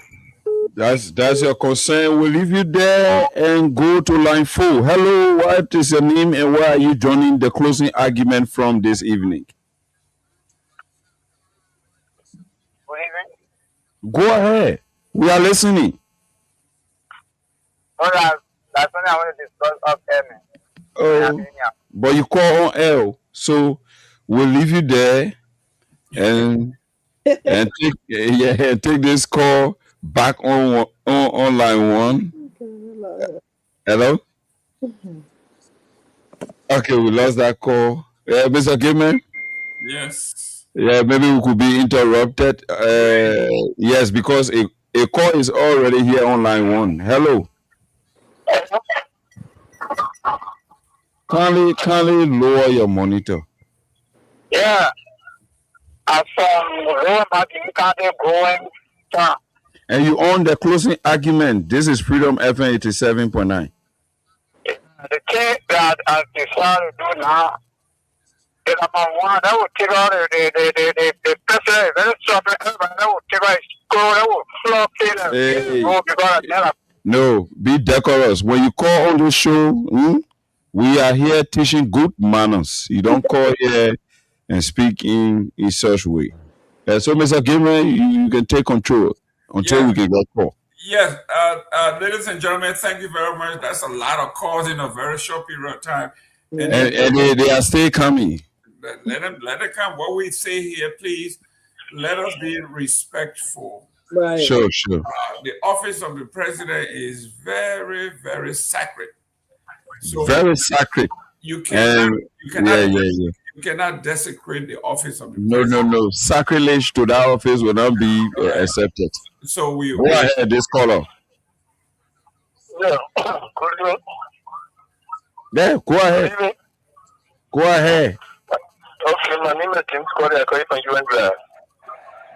Yes, there's a little problem with the phone call to the listening audience. There's a discussion between the court with the listening audience. I'm not taking the call very clear, so I got to work on it. Oh, okay. Yeah. Thank you for that observation. Yeah, so Mr. Gilman, I think he just wanted to make. Very nice. You see, this is what we are talking about. We have an educated audience. They can critique the nuances of what we do, and that's good. Okay, that's why you are here. That's why we are here. That's why we say what is on your mind. Let us know where you are tuning in from, and let us recognize what's happening there. Dwight Ford said he believed Liberia will be in the next worker 2030. I agree with you. If we start putting in the work, the next 5 teams that will be selected out of Africa will stand a very good chance of being. Liberia can't even beat their own practice among themselves. The president and Money said they can't even beat each other. Who they will beat? Don't worry, we'll beat you guys or we'll get out there. Let me send a shout out to Joma Jara. Sarah Dopo is back on. She's been on. She was out because she had death in the family. She's back on now. So, Joma Jala, you can welcome back. You can come back now to the show as usual. The man always my inbox. He ain't got no come here. He always in my inbox, telling me nonsense. Oh, he's still in your inbox. Oh, Lord. Yeah, telling me nonsense. Nothing but nonsense. Okay, guys, that was great. Now, let's look at 2 quick things that happen here. Let me go to Siafa. Siafa, the protest leader, Morba Molu, takes police chief to task over the gun. Alleges seized weapon belong to the ERU instead of the police department. Why is the police chief all over the place? You know, honestly, when it comes to that police chief, I have no comment. I think he loves the limelight, so I think he loves to be in front of the camera. I mean, what so we got substance. So go I have ahead, no comment. Freedom. We're coming back I have to you. no comment. Go ahead. Junkies, you got a call, put them through. We got about 5 more minutes to go. Okay. This call on line 1. Hello. Welcome. This is Samuel Johnson calling from Buffalo County. Yeah, what is on my mind is drug issue. The president wants to tell us that can I get no understanding, so we don't know what is happening. And this myself concerned about the job bidding because in fact when I was coming to studio, somebody was asking me what happened. We take kickback, we take something they could demonstrate for which the drug bidding we're talking about. Very, very wonderful. Okay, we'll see you. So back to you, Mr. Gilman. Yep, ladies and gentlemen, one of the things that we have not done, we said it, we promised, is that we are not going to let the drug thing go. The question will be who owns it, who brought it into the country, how it got into the country, which port of entry was used for the drug to get into the country. A drug of that quantity has to be protected, has to be surveilled. So, like Wade Power was saying, the cartels are in the country. You heard Mr. Gonglo. Gonglo said not only the cartels are in the country, but it's now become the state have been captured. Oh. Wow. The next step for the cartel would be for them to sponsor and have their own presidential candidate run the Republic of Liberia. That is the fear. If they have that much money, they have the ability to nominate their own candidate, sponsor their own candidate. Basically, the cartel is going to be running the country. That should be Liberia's concern. That is scary. So if you are in the pocket of those names that were floated by the Sahel newspaper, you are enjoying because you, just one person, that's selfishness. The Peabodys of the world stand no chance for being anything because Peabody wants to run for office in Orange Grove, and the drug cartel put $100 million in Orange Grove. I think even my own brother may just say, you know what, I throw my hand up. Too many wants to run in Makibi. There you go. There you go. So Sylvester in Lofa. Oh man. 20. No, I'm not going to run. I'm coming to run start a campaign that we elect just we'll bring a new political institution in the country. I'm not running nowhere. But I wonder the Unity Party, the CDC. I'm I Plibo. There you go. You heard it. You heard it here first. It's gonna be a tough fight in Plibo between KOK and junkies. There's a Buster Chima coming back. Oh, so and now it's gonna be a three-way fight. It's gonna be Junkie Morris, KOK, and Chima. Oh Lord. Oh, and not to leave the big man out. Here in the left corner, in the blue corner, comes J. Victor Namwe, a son of Maryland County. So the race is getting tough in Maryland County. Jeez. Victor, do you want to somebody announce here breaking news? Junkie just broke the news here that his eye Cleveland District. I'll leave it. The other thing to them by the muscle eye. I'll leave it to junkies. Let them do their thing. Ladies and gentlemen, we got royalty on this show. You see, Sarah Dopo doesn't want to anything that has to do with River G. She doesn't go too hard because her brother is a senator over there, and we become. Wow, why you set up Sarah? Oh, sorry, your brother's a senator too? He one of those in the Senate here? Yeah, my brother's a senator. What does that have to do with me? I didn't say anything. I just say you don't go too hard on River G. If that's in the group, you gotta say you can create other people. You have to other people. You create other people loudly, so you should have the way to create. You have to have that way. That's right. Of course, I don't have. You're not talking about Fina, man. Okay, Sarah, we'll leave you. We're going to Fina Bono. Listen, they said I saw a post today, and the post said the only person that can break CDC are those who made CDC, and not those that CDC made. That was telling. Wow, that's a good statement. Yes. So if CDC made you, I know they were talking about Fina Bono and her Lofa brother, her kissing brother, Mr. Limbo. Is that Limbo or Numbo? The thing. Nemo. Finding Nemo. Oh, Finding Nemo. Okay, so it's not Limbo. Okay. I know Finding Nemo. Stop it. So, guys, Fina Bono at her father's funeral. At her father's funeral, people say it was a theater. Do we have that video? I posted a video in the chat room. Okay, Maya over there showed a video. When you talk about the theatrics, the theater, crying and carrying on, you find somebody. About the video again. The other lady said, all of our prayer warriors that went from the CDC, they ain't going back there. So she on her own now, no more prayer warriors. Yeah, so Dr. Peabody, you started this fight. Y'all want me to play the video before Dr. Peabody say anything? Please play the video. Okay.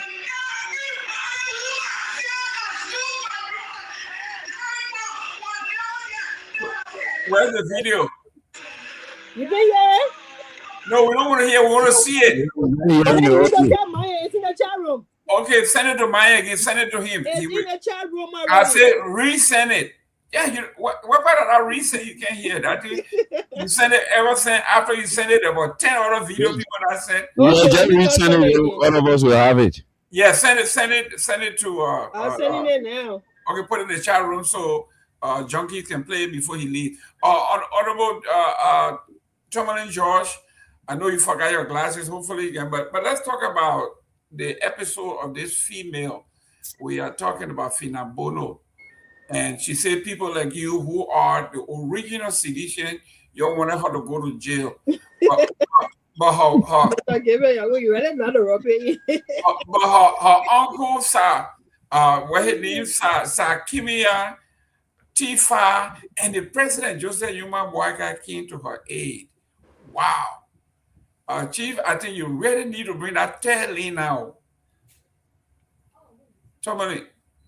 Mr. Gimmer, look, let me say this. I know Fina very well. I will tell you this. I know her very well. Someone who have interacted. In fact, just recently we interacted. Her father passed away. I know her very well. And but I know people have their own interpretation about what she said at her father's funeral. But I'm still trying to find out what's happening.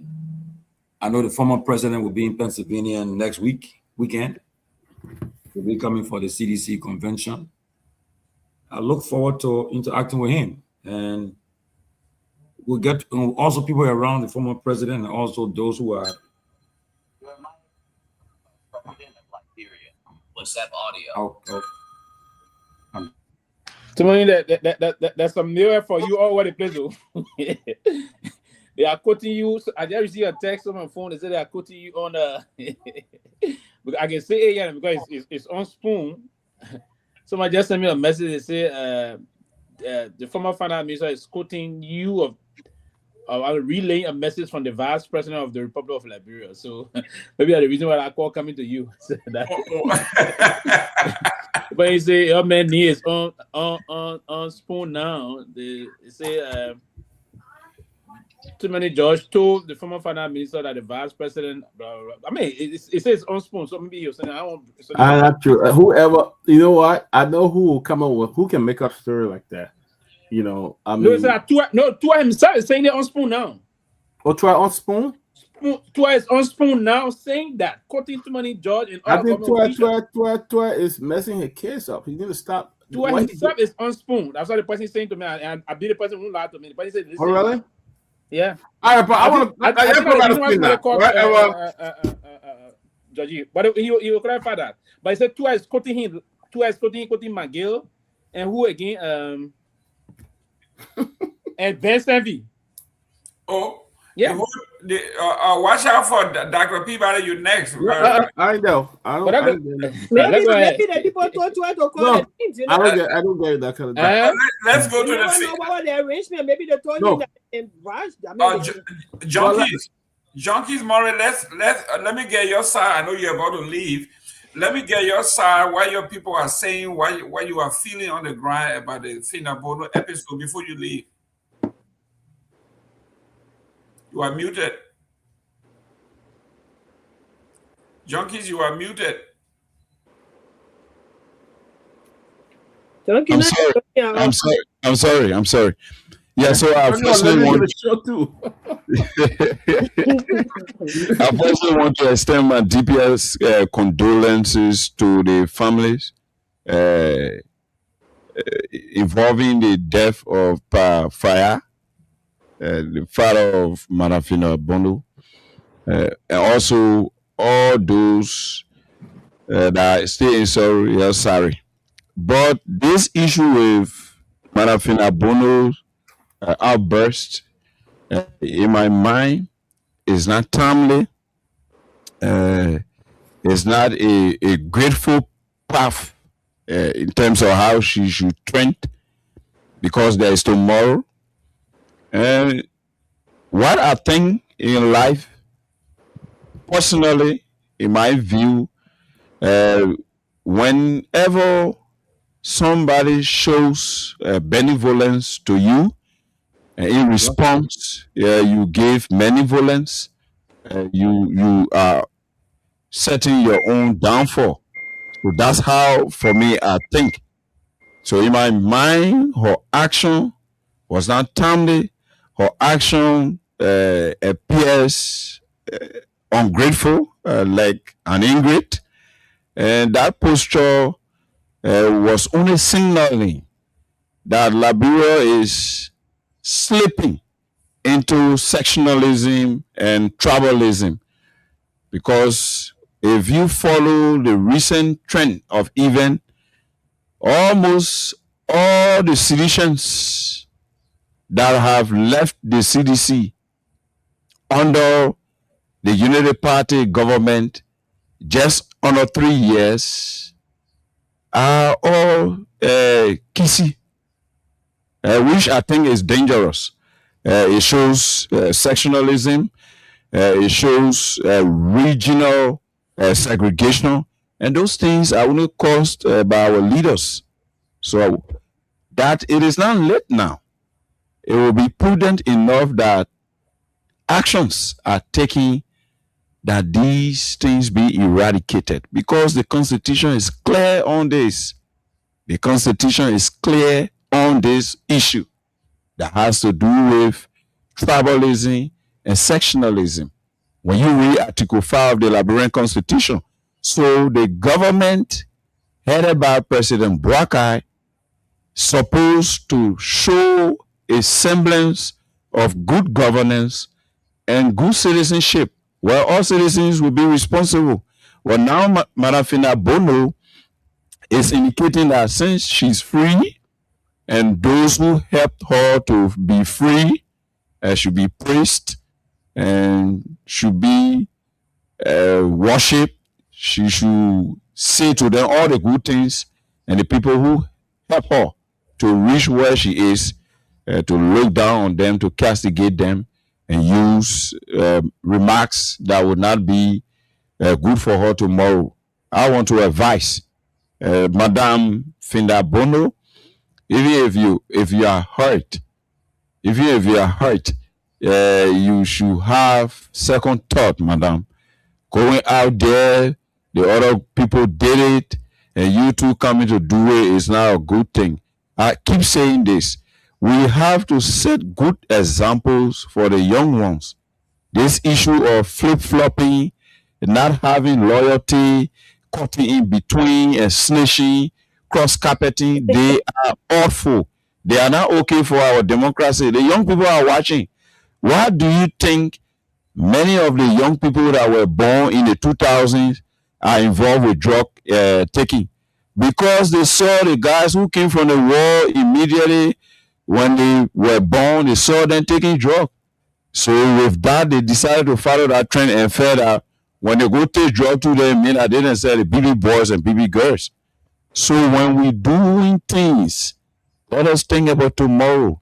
When we are treating people, let's be careful how we treat one another, because this place, God just endow us with the opportunity to come and inherit this place. All we need to do is to live here peaceably, understand one another, have respect and love for one another, and we will live fine. But if we start to do these things where somebody will come to Junkies Morris and say, my man, when you castigate Mr. Jerome Gayman, Mr. Sylvester Pee-wee, and you will be free, and you can start raining praises on all because you commit this and so crime. And because I don't want to go to jail, then I start saying wrong things about Mr. Gayman, even though Mr. Gayman did not do wrong thing. It's wrong. It is lack of integrity. That's cowardice, and that action only leads to treachery. So we discourage that, and I advise Madam Fina Bono to roll back that decision and see how best she can have a recount in a proper way that will be satisfactory. Thank you, and I hope to see you on tomorrow. Good day. Thank you very much. Let me go to Honorable Pee-wee. Honorable Pee-wee,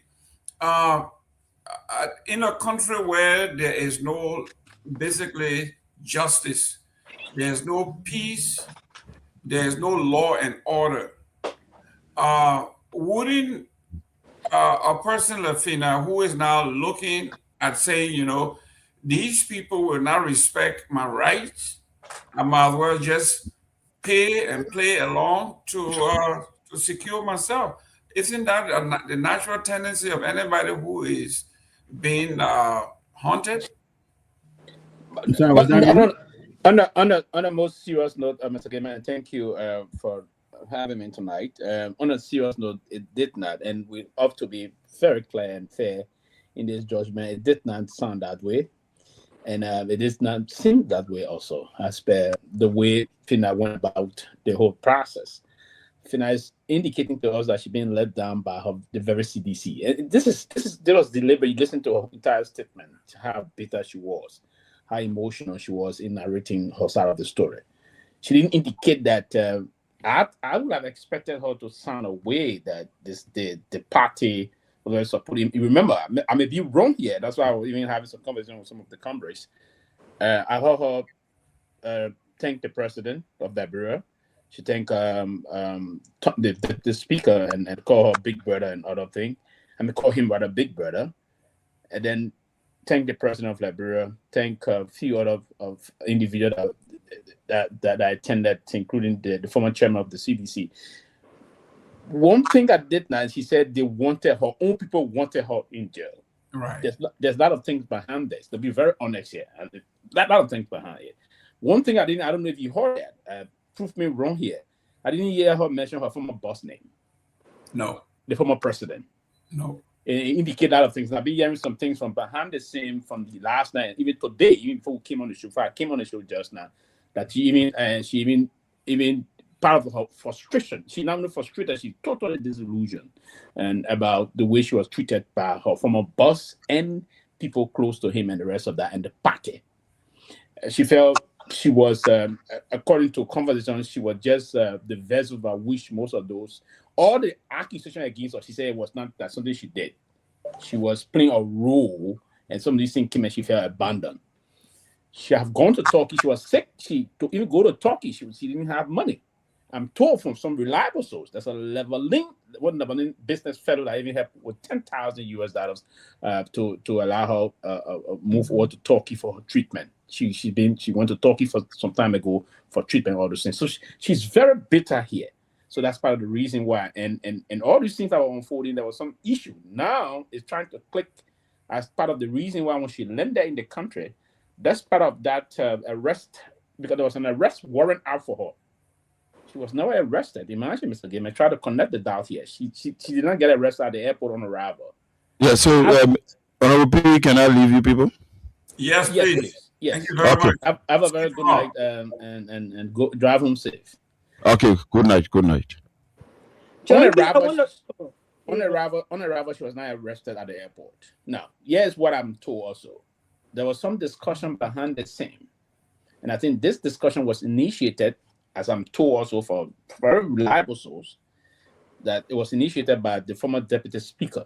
Sorry, the current deputy speaker with the government. And how she came to the country and she was not arrested. Now, the guy from the arrest, they're not too happy with it. There's some executive decision for her to not be molested or arrested or arrival at the airport. And that's one of the reasons why. So the whole debate about the challenging the bill bond was just a ceremonious kind of a thing to pop in to say, okay, yes, the government is doing this. But yes, and that's part of the reason why she commended the president, saying, thank you, Mr. President, for allowing me to come and bury my late father. So I will take this, and it's serious. She's having conversation with folks that her own people abandoned her and other things. So she's really angry about this.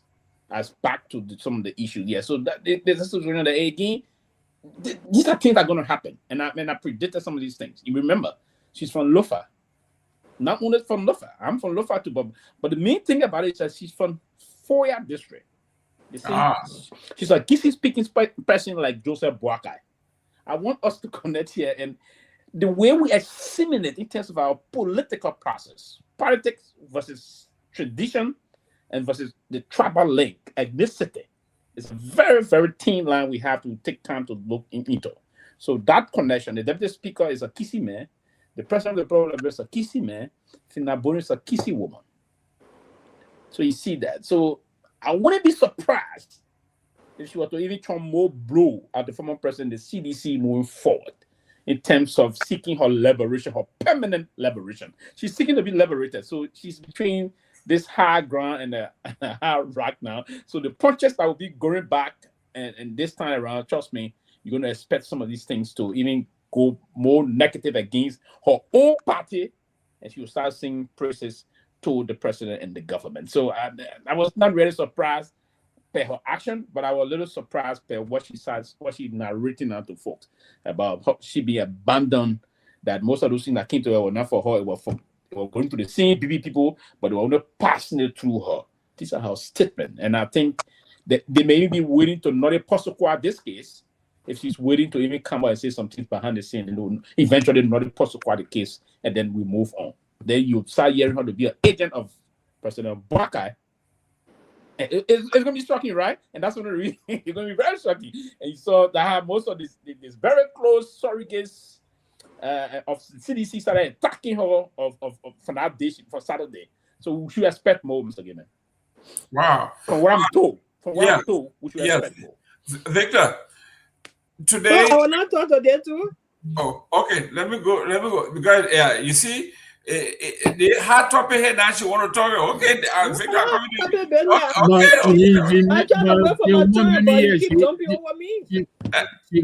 but seriously, me, I'm not talking either. So yeah, no, I mean, but then you must be on the same page. Okay, so go ahead.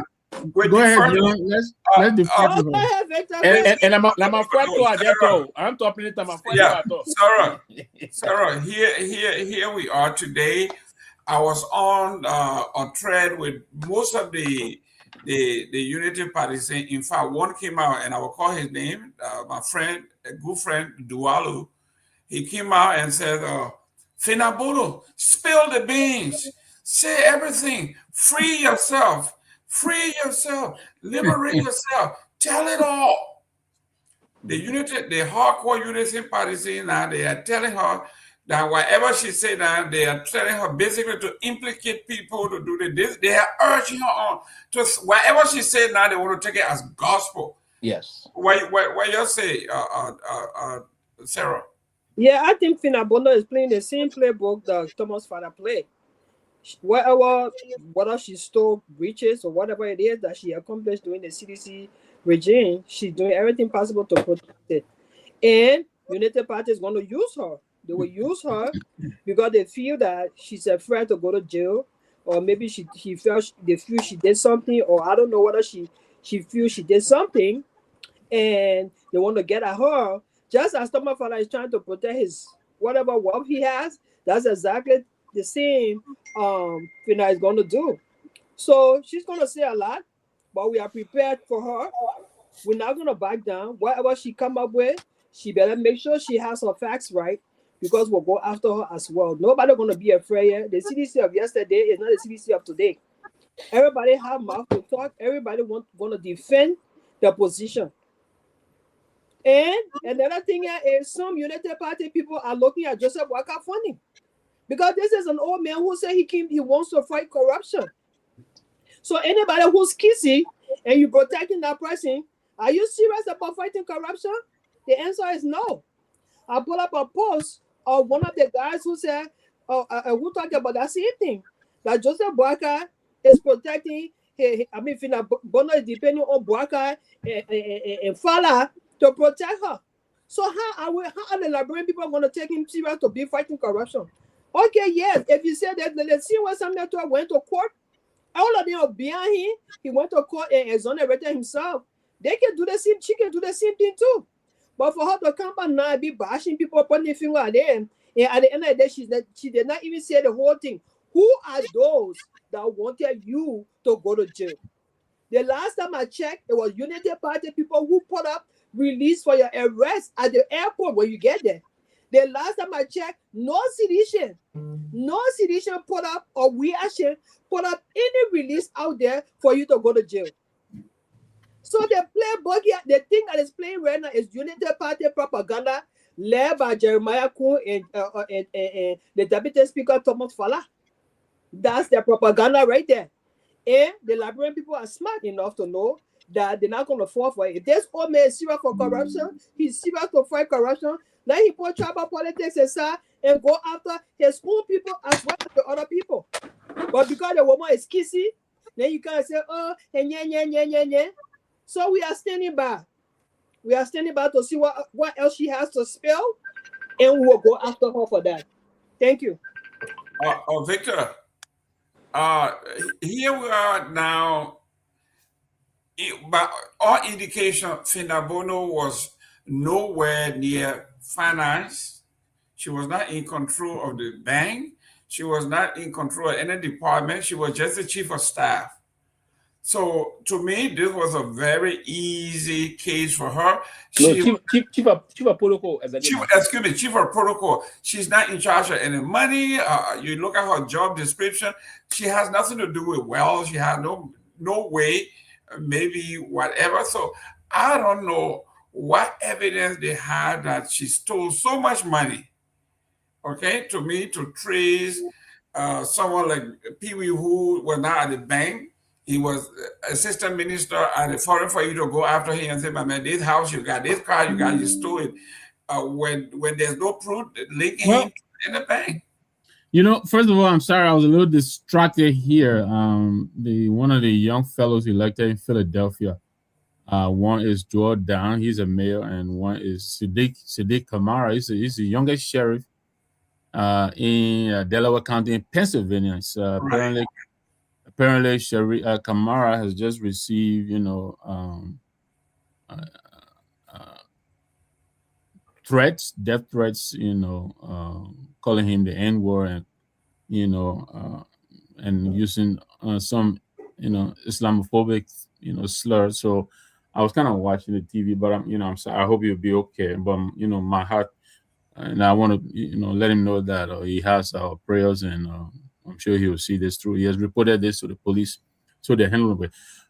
But first of all, the two things, I agree with Sarah on this government's apparent attempt to give sanctuary to high-profile actors in the former government. It's concerning. I mean, if they're going to grant all of these people, they're going to make them state witnesses, then who are they prosecuting? We talk a lot about the deputy speaker here. He's one of those people. When people talk about corruption in this common government, he's one of the first people that come to mind. But now he's running NIMO, and he's going to get on the road to re-elect this president. All of a sudden, he becomes the darling of this government. Fina Bono, in spite of what you were saying, Jerome, she was not just a simple chief of protocol. From all we understand, she was the facade for the former government. She knew where all the bones are buried. And now they're trying to flip her. Obviously, I think to get to the former president, I don't know. I don't understand that. But this is very concerning because they've been toying around with this woman for forever. But I will go back to the dots that Sylvester Pugh is connecting, we understand she has been angry for a while. I mean, and this seems to me like a slow motion of a comedy of errors. First of all, this woman was very close to President Weah. He did not attend her father's funeral. I don't know if he even sent representation. I think that in itself probably should have been the whole story. Maybe Yes, Sarah, he did. Yes, he did. He did say representation. okay. So okay. So I mean, that was concerning. I'm glad that it has been cleared out. But I So was before you saying continue, Mr. Nambe, 2 seconds. That's an important point you just said there. They agree. He did not attend that funeral. That alone. right. The chemistry between the two. This woman, the former He president, is was out of the country. She knows were that. Henry If Glove. they were okay, he could talk to her to push it back a little bit. Say, wait for me. Thank you very She would have much. done it. No, Thank She you. would have he could done it. not have done that. No, she would have done it.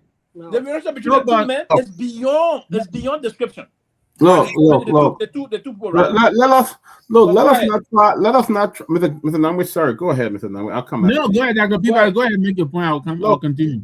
Look, let us not try to bring division between Fina and President Weah. Maybe they had a conversation and President Weah told her, look, I don't want to get into this thing, but Fina is a very good woman. Let me say this. I don't know her like that, but I know she's a good person. That's what I know about her. And maybe she just felt frustrated that people that she has helped before, people that she did a lot for, were the same one talking behind the scene and say, oh yeah, we need to persecute her. It may not be President Weah she was talking to. She could be talking to some people else that they think they were about. No, Fina, she's a very good woman. I've never met her in person before. But she's a good person. From what I hear from people, she was always willing to share with anybody, irrespective. And so, Dr. Peabody, you just really accentuated my point. Yeah. That is the point that I'm making. She was a good person. She was close to the president. If the president wasn't going to be, I think he should have issued a statement or something. You understand me? I agree with you. But it looks like that relationship has fractured. Mm-hmm. Do you understand me? Now, people grieve differently. The place and time she chose, was that the most appropriate place and time? Probably not. If I were advising her, because what she's done is politicize her own father's homegoing. I think that was. I wouldn't have advised her to do that. But should we And judge? that was intentional. Just so you know, that was intentional. No, she probably misspoke. That was intentional based on the person that supported. I'm telling you, there's a So Sarah, what do you mean by intentional? So she planned to have. She just did it intentionally herself. The person she getting advice from is Fala and Kun. All of them prompt her to do that because they want to bring this thing in the public square. Okay, back to Mr. Nambe point. From Mr. Nambe, you can take it off from there. Back to Mr. Nambe and Sarah. Your point here is that I don't think Fala or Kun would have succeeded if there were no problem between the two people. Thank you very much. They are not capitalizing on the problem. There's a problem there. To be very honest, Even if there was a problem, I agree. Okay, let's agree there was a problem. Yes. Let's agree there was a problem. Yes. It was capitalized on by exactly. Kun. Yes. This is the propaganda. This is the propaganda I'm trying to tell you. It was intentional. And that's very possible, Sarah. But just concerning that some of us who are watching from a distance, we thought to mention that. Now I'll quickly give it back to you. I think if I were advising her, I would have advised her to do it at the pleasant time that she did. Yeah, you're right. But to take all of that now, and I've seen all of the writing from the CDC people, they're coming down. I mean, our own friend Susan. Susan has been out there, bringing the hammer down. I think that is wrong too, because this woman is grieving. I think we need to understand that people grieve differently. I think to me, maybe we should wait for episode 2 of this thing. That's what I said. That's what I said. That's what I said. And sorry. Go ahead. I'm done. But episode 2 or no episode 2, here's why. And even most of the CDC sorry are not even doing well by attacking her also. No, they're not doing well at all. By attacking her, you are drawing your political leader into a lot of nonsense and mess also. Saying this is beyond this thing, this is this. You open a lot of Pandora boxes and the rest of that. The most important thing that the people, as what Mr. Nabi was saying just now, is that it is evident by her conspicuously even leaving out her former boss that Fina is who she is today because of George Weah. George Weah promoted her, brought her at that level of pedestal high up there, catapulted her at the level she would never have reached in her lifetime, if you will. to commend the current president, commend McGill, commend this person, commend that person, and left Mr. Weir on. That was really hurting most of the base. The base are angry because of that. And as you said, Sarah, you're right. She deliberately did that. Yes. She did that. And other thing, even other people may have capitalized on her to cajole her to say that thing. But I thought, if I were in her shoe, if I'm going to listen, I have dealt with people that have impacted me a lot. Even the day they were to inadvertently hurt me. And I want to believe if we have done that, it may have been inadvertent. That's why I would save my mom. I don't think he may have hurt her deliberately, right? If Mr. Weir hurt her in any way, that may have been inadvertent. Yeah, but I will be very careful to come up and lambast someone that made me in my lifetime. If I want to, I will. You don't know whether she was talking to President. You don't know whether she was talking to President. Sylvester, do you? It was a big blunder on her part. Sylvester, do you believe that we will want to see her in jail? That's what I just said, just now, Sarah. I said if it may have been inadvertent as per her interpretation. I don't know the details, but she's saying to people that she's being abandoned. She's saying to people that she was even sick. What we hear that her boss abandoned her and do what. So if she's saying these things and other people, and now there are other political people using her to tell her, go say that, go say that. I thought she should have been measured. And you gotta realize that there's two sides to every story. Exactly. I thought she should have been measured. The boss heard that she was already sold out to Fala. All right, guys. Okay. Okay, now, guys. Let me say this. Beginning for time. Thank you. We guys, we're still trying to take a little gift for the guys. Yeah, I was just about to go to that. Yeah. So we got $75 now. Mr. Gibbons sent 50, and Mr. Bayou sent 25. The Cash App is up there. If you want to help, you can do that. We just want to send us something. This week is 26, right? We want to send us something to just today the 20th. We got 5 more days. Yeah, I want to help them up. Sure, got plenty more days. Yeah. 5 more days, plenty. So yeah, but let me say this. Are you okay? Fina and her boss will be fine. Fina and her boss will be fine. It's just the Liberian people making a scene out of this. That's all. You know how Liberian people now they have forgotten about the drugs business now. They're spraying the other one. Oh, what the political. We just let us see negative, and we just run with it. But I think Fina will be fine. I'm not sure she was talking to President Weir, whoever she was talking to. She knows, and stuff like that. But one thing I should know, President Baga is a tribalist. I asked him that question before when I was on Spoon. I asked him that question before when I was on Spoon. I said, President Baga, are you a tribalist? Your critics say you're a tribalist, and he was beating around the bush. But everybody that knows him had talked about how of a tribalist he is. So.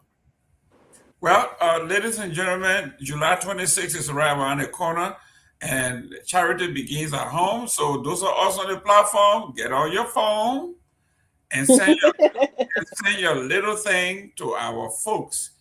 You see, we had you guys. We got to start with ourselves first before we ask other people. That's correct. So we have it. I know everybody calling you from every corner to send something. We know that. We all gotta send something. But please go and send something for our boys and girls on the ground. When you hear someone say, I'm reporting from Vanjima, from River G, from Grand Bassa, from everywhere. These guys get on their bike, they get on their car, whatever it is to get there, they will get there. Remember the last time we were talking about going to find out whether these roads are fixed, whether somebody was lying somewhere. It took hours for these guys to make it down there, just to bring us the news. And they're getting ready to go. They're getting ready to go to Bassa to cover the entire Independence Day celebration. The entire Independence Day in Grand Bassa, they will be there. So, guys, please do us a favor and donate generously so we can put some smile Victor, on. you not saying I own that money? Eh? I'm talking to Victor. No, you're not saying your own? I just said mine. Okay. So, Victor, they pass the ball to you. So when you feel you behaving that you're talking to somebody, but we know what time it is. Send your money. Victor, Sarah is on your case here, my man. Sarah said you didn't send your own money yet. She just sent her. So You know, I thought you said you were paying for shit, and you said you send the money. I thought you said you won't put me in trouble, eh? Oh, I thought you said you're paying for us. Yeah. I don't want to ask Mr. Gamer say I was scared. We just got a breaking news here that the nursing director at JFK resigned. Wow. Is that true? Is that breaking news? I thought the news. I said, is that true? I saw that story saying yesterday. Oh well, yeah. I had to call to make sure it was true. Well, I mean, it is probably newsworthy because she's your boy Josiah Jokai's wife. I mean, that's no, you see that. But then you guys hear the other breaking news about the University of Liberia, how the faculty and staff, I think. But I thought I decided last week that breaking news again. I thought last week. We're breaking it everywhere. Can you confirm my payment, please? Why should the faculty be acting like the students? Every little thing you call for the removal of somebody, you know how difficult it is to remove somebody from office? A president who has a contract with the government, y'all need to work up thing every now and then. Or we cutting class. They just want for that woman to put in your resignation and call it a day. Yeah, that's not frustrating that woman, man. You can't do that. Yes, Sarah. Did you get my payment? 1 second, I'm checking. I think it declined, Sarah. They say your card declined. You lying? I got it. Thank you, sir. That's $50. Listen, I'm gonna get $50 too. Sarah ain't no small boy on this show. Her brother is senator. Her brother is a senator for River G with But we had Sarah brother on the network here. You got I that people that was surprised. I was surprised. But Sarah didn't say anything. Sarah called me in the back. No, she said, Sarah didn't say point. That they are right here. She called me in the back. She said, "The people are back. You don't do that. Don't go." No, you added no. When they say her brother is a senator, you added. You were surprised. No. Yeah. I know a long time. I was just messing with her. No, okay. They said they don't even know him as senator in River G. They just know him as dope for the money bag. The man's a private man. That's what I'm talking about. That's his nickname, the money bag. Let me work out. I know my brother is not like that, so you guys. Your brother is the money bag. Let me work out. Welcome to the money bag. Welcome to the show. When I how done money bag, then Robert JFP and that money bag. Robert is the mean money bag. No, Robert is a bad boy to the money bag. There you go. Robert, welcome to the show. Thank you. It's good to be on, guys. Good to be on. And I like your sky blue Argentina jersey uniform. That's good. It's good. Man, just say the man, I'm messy man. Then you feel But I want to know why some people are having half pink jersey, half Argentina. So they were in between or what? Listen, that the people like my brother, they know the man I love. They don't want to take it, and they say, well, he from Spain, so it's a win-win. No, it's not a win-win. Messi lost. Robert, welcome to the show. Let's talk about some sports real quick. Yeah, man, it's I'm very excited. I'm actually elated that Messi did not win. Because we've been talking about, if you look at the 3 games leading up to the final, they barely made it. They didn't play exceptional football to deserve the final. But everyone attributed that to the brilliance of Lionel Messi. Listen, without a doubt, he's an outstanding player. He's one of the goods. But again, big players and big minds shows up in big moments. You know what I'm saying? And when it truly mattered yesterday, he was lost. I wrote a post and I was like, Messi is lost. You had young Yami, literally taking the game to Argentina defense, but Messi was running up and down the field like a chicken with no head. He was completely lost. Not a single. Don't say that. That man ready play like you. Don't say that. Why can't the Messi ready sweat. They had him locked down. In the first 20 minutes, they say he touched the ball twice. The first half. But historically, Argentina made history yesterday as the first country in a World Cup final for 125 minutes, not a single shot on target. Come on, man. So I mean, Messi can play again. He can really play a few minutes to the end of the game. That's when he can really start. Well, he didn't show up for no minutes at all. For no minute at all. You know, but I'm happy because Lord knows, had Argentina won, it wouldn't have been easy.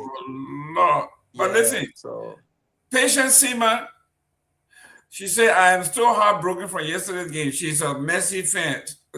Patient, you know what? Going to lift your spirit. Just send some donation here to Cash App. The $ TCA 2500, or your Zelle 678-438-3003. It will lift your spirit, and you will be doing very, very well.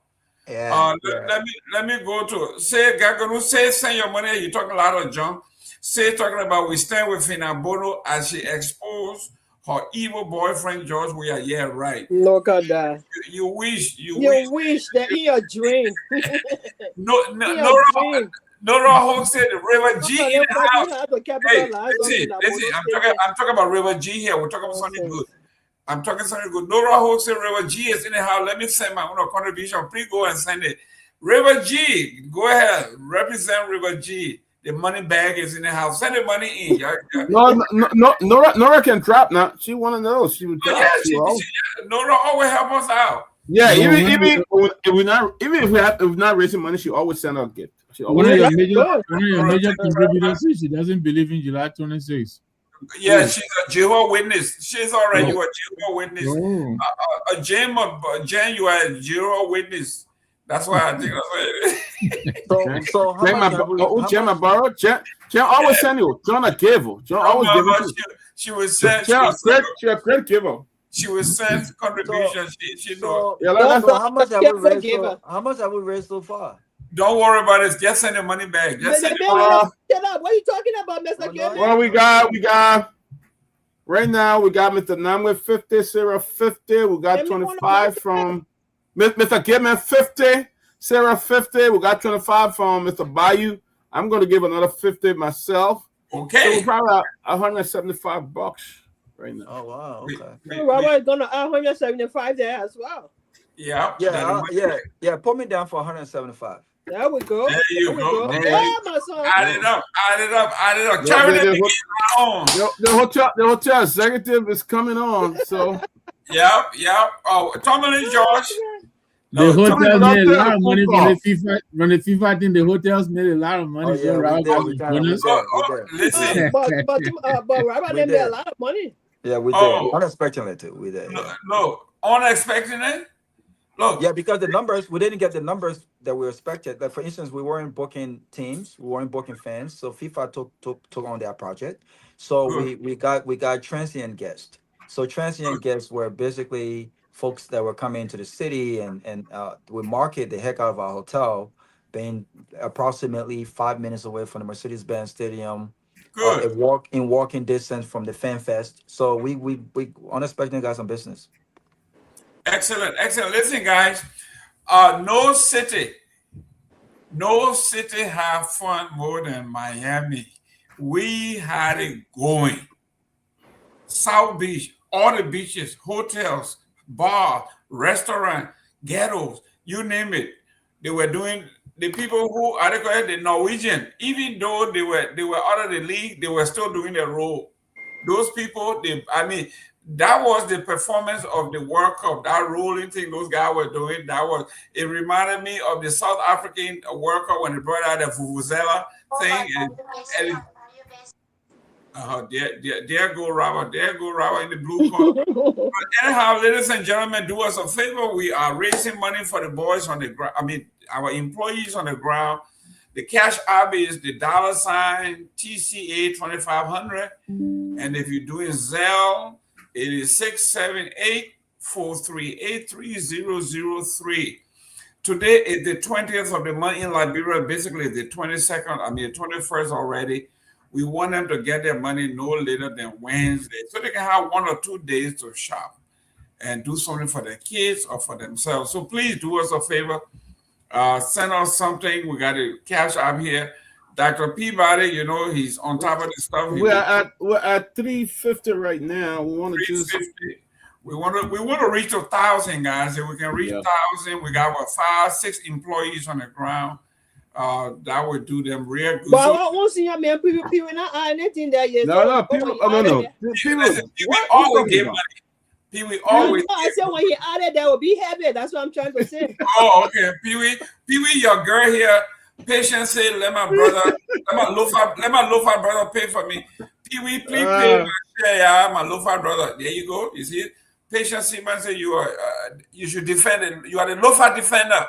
Go ahead, lofa defend force and give us the money. But yes, ladies and gentlemen, we are talking about what's going on in Liberia. Look, the Liberian politics, 6 years is very, very long to be alone.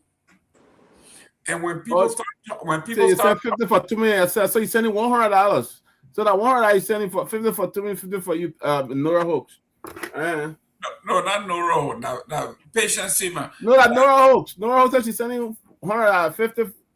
I will send 50 for Tumini and myself. She said, no, you got to pay for Tumini too. You got two.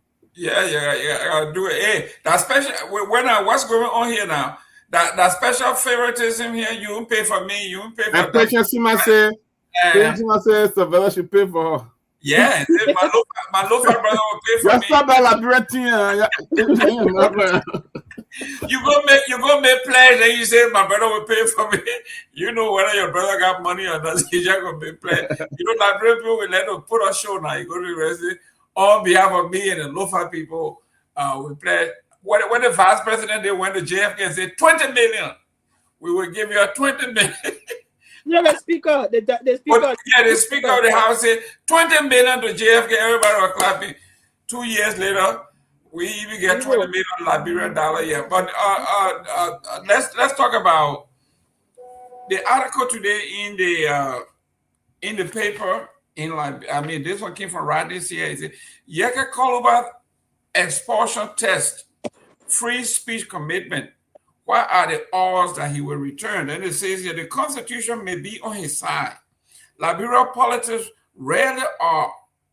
3 months after the House expelled him in a vote it took away, in defiance of the Supreme Court state order, the fight over whether Yeka Koluba get his seat back has become a test of whether Liberia's founding document means what it says, or only what the power decides it says, or on every ordinary given day. Although Pee-wee, let me go to you on this one. He's making the case, it's a constitutional case. He is saying, should Yeka Koluba rely on the Constitution, the organic paper of the land upon which the country is run? And he says, in this case, the Constitution is on his side. Now, whether it is only written on paper, but those are in power, they interpret what it says and what it means on a particular day. What is your take on this and the order of him coming back based on the Constitution? You are muted. Absolutely. The Constitution time to time being butchered, and we will continuously move forward sometimes to do some of this intentionally. And their attempt to do that, the Constitution itself stated that it's a violation of it.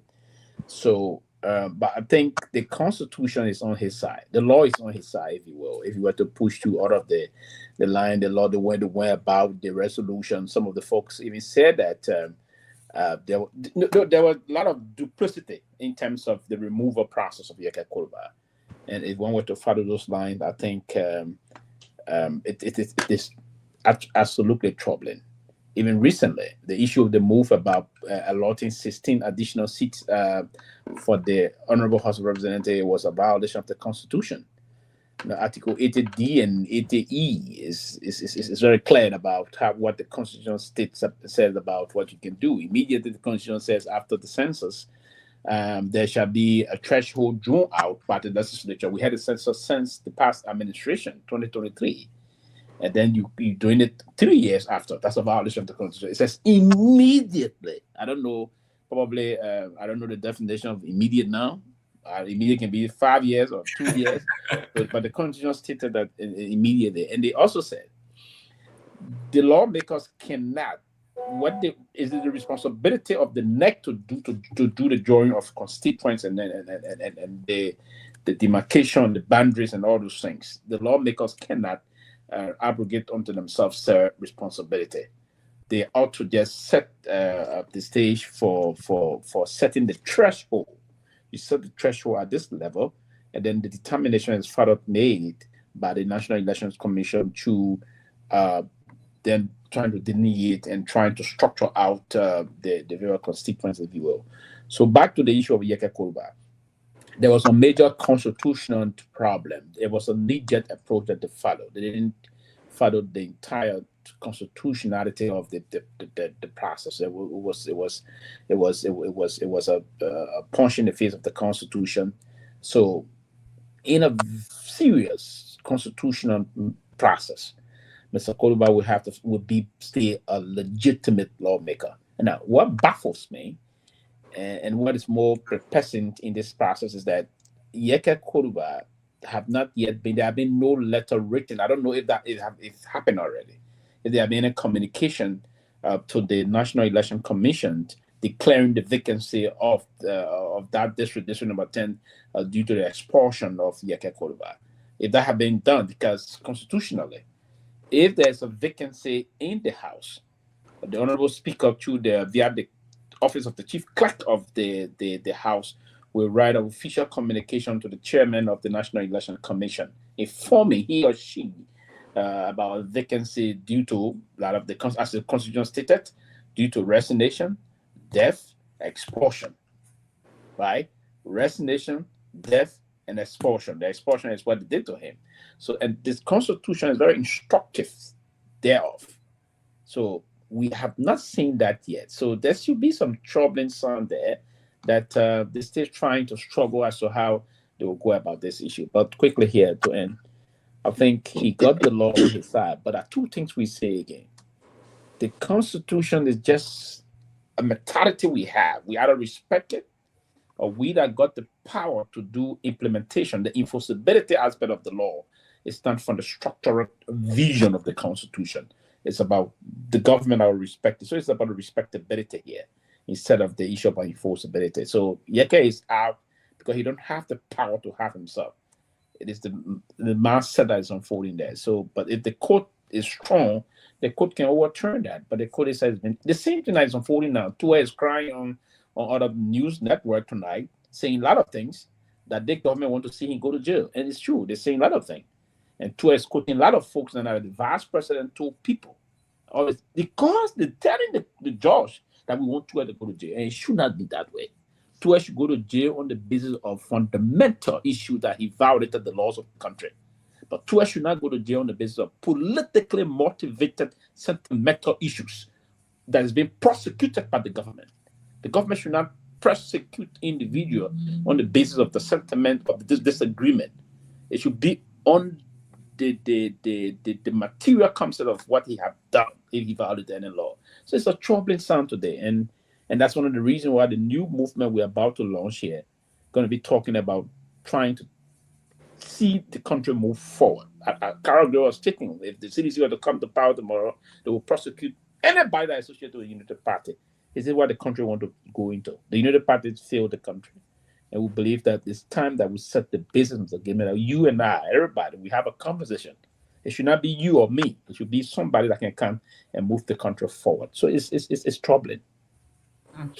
Well, Robert Gagwa, Robert, it says here, the vote went ahead despite a stay order from the Supreme Court. Associate Justice Yus D. Kaba, sitting in chambers, had directed House leadership the day before to halt all further action pending a judicial conference. House leadership pushed forward anyway, arguing the writ of prohibition had never been properly served on the one official authorized to receive it. The Sergeant at Arms, in May, Justice Kaba agreed with them on that narrow procedural point, dismissing Koluba's change without ruling on the underlying constitutionality of the expulsion itself. Calabar's legal team has appealed to the Supreme Court's full bench. The case is not resolved. It is, for now, in limbo. And so, in a sense, is Calabar's political future over? What is it? Is he coming back? Here it is. The same judge that gave the prohibition agreed with the House that the man who received the order did not receive it properly. So whatever decision he made was null and void. This is Liberia. This is funny. Yeah, and many legal experts that have given their opinion on this matter have also acknowledged that while the constitutional aspect of it is important, in Liberia, the Liberia case is unique in the sense that politics supersedes the Constitution, and I couldn't agree even more. Over and over and again, we've seen politics supersede the laws, the Constitution processes, and including the rules of the very House of Representatives. We saw that happen with the Kofi case. We've seen it happen on many other occasions, not named. And if you look at this whole process with the representative, and you look at what the law actually provides, it's clear that they did not follow all of the processes as demand as the law demands. And so I'm not surprised. We live in a society where, again, the political party that governs the country, 9 times out of 10, guess what they want? Led by the president of Liberia. That's how powerful the president is.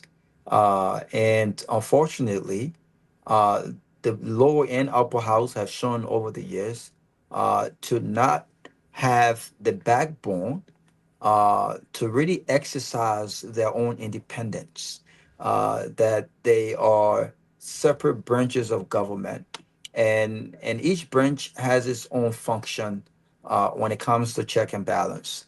And we have to sit and think about this. If we have men and women in the lower and upper house that understood their core responsibilities, that took themselves seriously, a lot of what the executive gets through the House and the Senate would not be happening. The reality is we don't have men and women with serious backbones. We have a few of them. But in politics, numbers matter. And so when you have 1 or 2 folks who know the right thing and they're trying to do what's right, and you have a huge amount of folks who pockets are in the executives, who loyalty are with the executive rather than the country and their constituents, and what upholding the law and being exemplar of the laws. And these are things that you will get. And so I'm not surprised. The entire process was flawed. And like Sylvester said, why has the seat not been immediately declared vacant? Why has the senator not lose his seat? Why have there not been by election that is being organized? Why? I mean, so I'm not surprised. Listen, I'll close on this note. I don't think Yeke, the court is trying to be as independent as it can be. Unfortunately, the president is very powerful. The president, in my view, and I could be wrong, and I hope that the court prove. But in my view, I think that the court would do what the president asks them to do rather than following the law. So I don't think Yeke has. I really don't think Yeke has a chance. Go ahead. Quickly, let me just provide this information quick before you continue. I just spoke to someone from the chief clerk office. They said the reason why they have not done this is that the Supreme Court put a hold on this, and the Supreme Court is closed. They'll be coming back. They close for the platinum. They'll be coming back October or so. So they've currently closed. So there's a whole other city they want to respect the decision for the Supreme Court. That's why they have not declared the seat vacant yet. So they want to go here because they're getting took an appeal to the Supreme Court and they post a hold on it. So I just thought to provide that. Mr. Gilman. Yeah, I'm coming to you. Tommy George, I hear somebody say Ben Savi is clearing his name. Yeah, but Mr. Gilman, I want to address this issue. I'm not going to spoon to do it. In the first place, Ben should have gone on spoon to let's stand up. But Ben should reply to the what he replies to. I want to go there for because I'll be on the call with the vice president. How Ben reply him? Give me clarity. First of all, go ahead. Well, I on the phone just now with the VP and Ben myself on the phone. There are no time did I ever tell Twer that the VP wants him prosecuted. Let me clarify that. We not have that kind of conversation.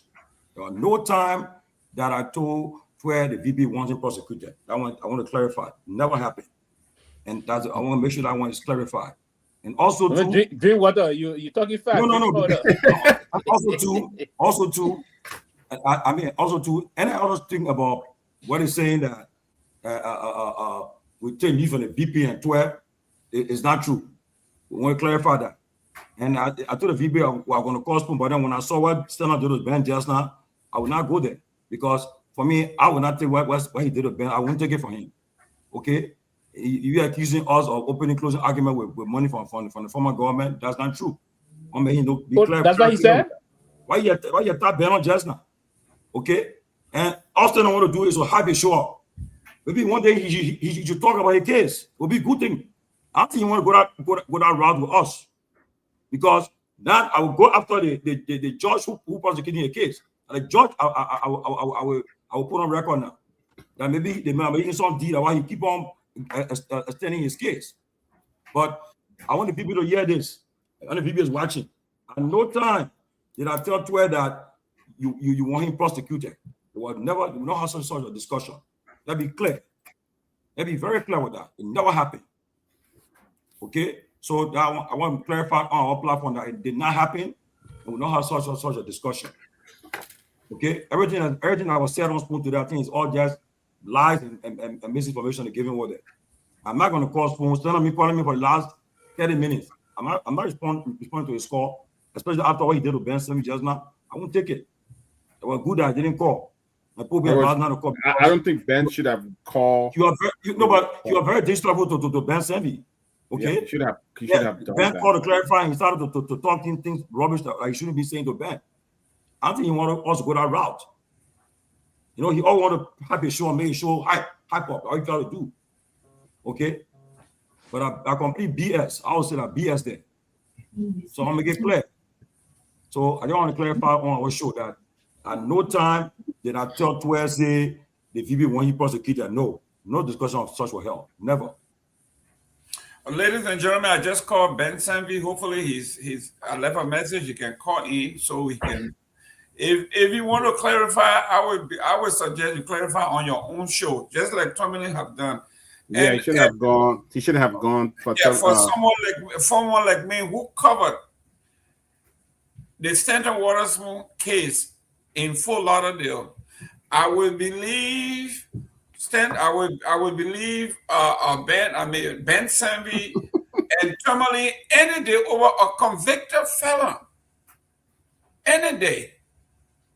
I would say Tomlin George's comment carries more weight to me than Stanton Waterspoon because I was there.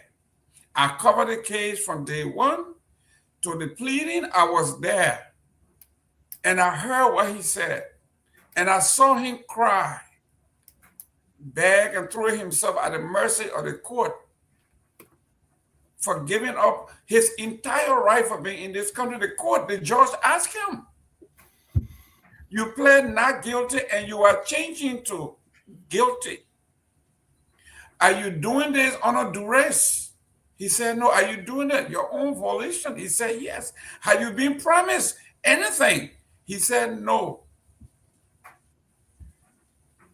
And the judge says that you are guilty of wire fraud.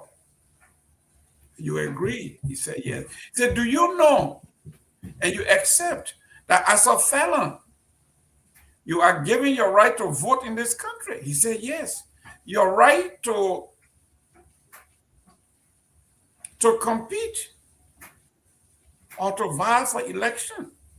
He said, yes. All of those things, turn in your passport. And he did.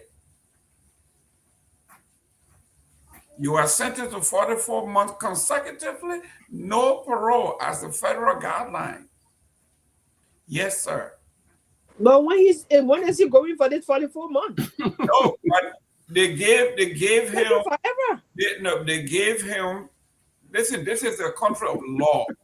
Oh Lord. The law says that if there's an emergency of any need of any kind, he can appeal for an extension. And that cannot be denied. That's his right. So that's the law. In 2 or 3 years now, he'll be extended. Go ahead, Pee-wee. Yeah. Thank you. You know, I didn't listen. One of our very passionate listener, father was on the show, called and said he listened to Ben's side of the interview, and I even asked me to. It's good after many say he's not going to get on the show, but we are members of this platform. The way the fellow that just spoke on the other side that described this platform is a reputable platform. We have reputable individuals that appear on this platform. To portray this platform as he did just now, with what he was saying to Ben, naming too money and that Peabody that 2F give this, that's a blatant misinformation, and it is included on us, Mr. Gimme. That's one of the reasons I just wanted to come out. And yeah, because and state some things that this platform is a reputable platform, and we will not allow. And I don't think that's the route he wants to move on to by attacking. I mean, these are your comrades, your friends, and all of things. If people respect you, it is incumbent on you also to reciprocate that gesture. I don't think that's the route you want to go through, because this is a very open democracy. This democracy in this country listens to almost everybody. If you hurt other people, there's this potential. Yeah, one minute, Chief. Yeah, go ahead. Chief, your name and where you calling from? Ben Stanley. Go ahead, Chief. We've been getting a lot of comment in our comment section here that you were on Spoon, and there was a lot. So we don't want to say hearsay. They say what transpired and what clarity do you want to make to your audience? I mean, it's nothing. I don't think it's anything big. It's I actually have been listening. I wasn't even listening to Spoon when I received a call. I received several messages, missed calls. I actually saw some missed calls from Stanton. I saw missed calls from the vice president. I saw a missed calls from Twitter, literally everybody. And then I had a conversation with Tomlin and said that there was this conversation going on. Spoon where Twitter had called. Can you guys hear me? I'm getting a lot of feedback. Yes, we can hear you. Okay. And there was this conversation going on Spoon about some discussion with the vice president and Twitter, and that Twitter mentioned that me and Tommy Lee had told the vice president that he will prosecute Twitter or something in the skin of sort, because like I said, I have not listened to the interview. So I said, well, first of all, I didn't know what they were talking about. And so my first instinct was to call. I returned the vice president's call. I spoke with him and I said to the vice president, what's going on? And he said, well, this is the situation, blah, blah, blah. And your name is in the middle in the country, etc. So I said, well, I'm not going to go and make any clarity without talking to Twitter. So I wanted to get a clear sense of what was happening. So I had a conversation with somebody. And Twitter came on, and then Twitter clarified that, he got my name mixed up, right? Because the first thing was I asked him, I said, what are we talking about? He said, oh, no. You remember when you all interviewed the vice president? You all had a conversation. So I said, oh, no. But I wasn't with you guys. He said, oh, yeah, that was my mistake, because it was Peabody and Tommy who did the interview. So it had nothing to do with you. So I said, oh, okay. I said, well, that's not a big deal. I said, but in addition to that, it involves Tommy George now, right? So who is a colleague of mine, but what happened? What did you say about Tommy on the show? Then he said, he said he just made it clear that, the vice president normally praised him to Tomlin and stuff like that. So I said, but that's not what the vice president is saying, or that's not what Stanton and Stone is reporting. They're saying that Tomlin told told Twe that the vice president said he would prosecute him. And then Twe said, no, I never said that. So I said, well, if you never said that, then that's not a big deal. So I said, well, there's not a big deal. While I was on the phone, I kept getting calls from things. I said, well, if that's the case, let me just go ahead and let me just answer his call and see what he said. So that's how I answered it.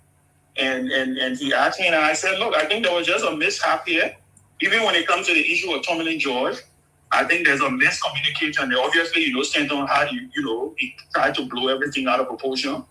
And then that's why I just said to him, I said, well, look, this is what it is. And for me, I mean, it's not, I don't have, I haven't really been involved with the politics that much. So I think that's all that happened. Nothing over the top. Yeah. Okay. Did he accuse? He made statement. I listened to him. He made statement and said, that Twe gave 50,000 for them to open closing argument. They said 2 minutes a citizen, Ben is a citizen, People is a citizen. I mean, those kind of stupid comments. They were very stupid comments. Let me say this, and for me, you guys, you know me very well. I don't have time for Stanton antics and his craziness. And in hindsight, in fact, possibly maybe I'm even regretting that I even answered the call to even go on the show, because I was like, because I remember when I was on the call, I was trying to respond, and then I heard him saying something, and then he hung up the phone. So the fact that Stanton will hang up the phone on me and then make those outlandish statements is a testament to who he is and where he represents. If he should have made those statements while I was on the phone. And so for me, it's neither here nor there. I don't have time to waste, trying to prove something that I know is not true. So at the end of the day, it is what it is. I think Tomlin is going. I would wish Tomlin would use our medium, the TCA, to make his clarity on what happened, because there has clearly been a distortion of what actually happened, and I will make it a point.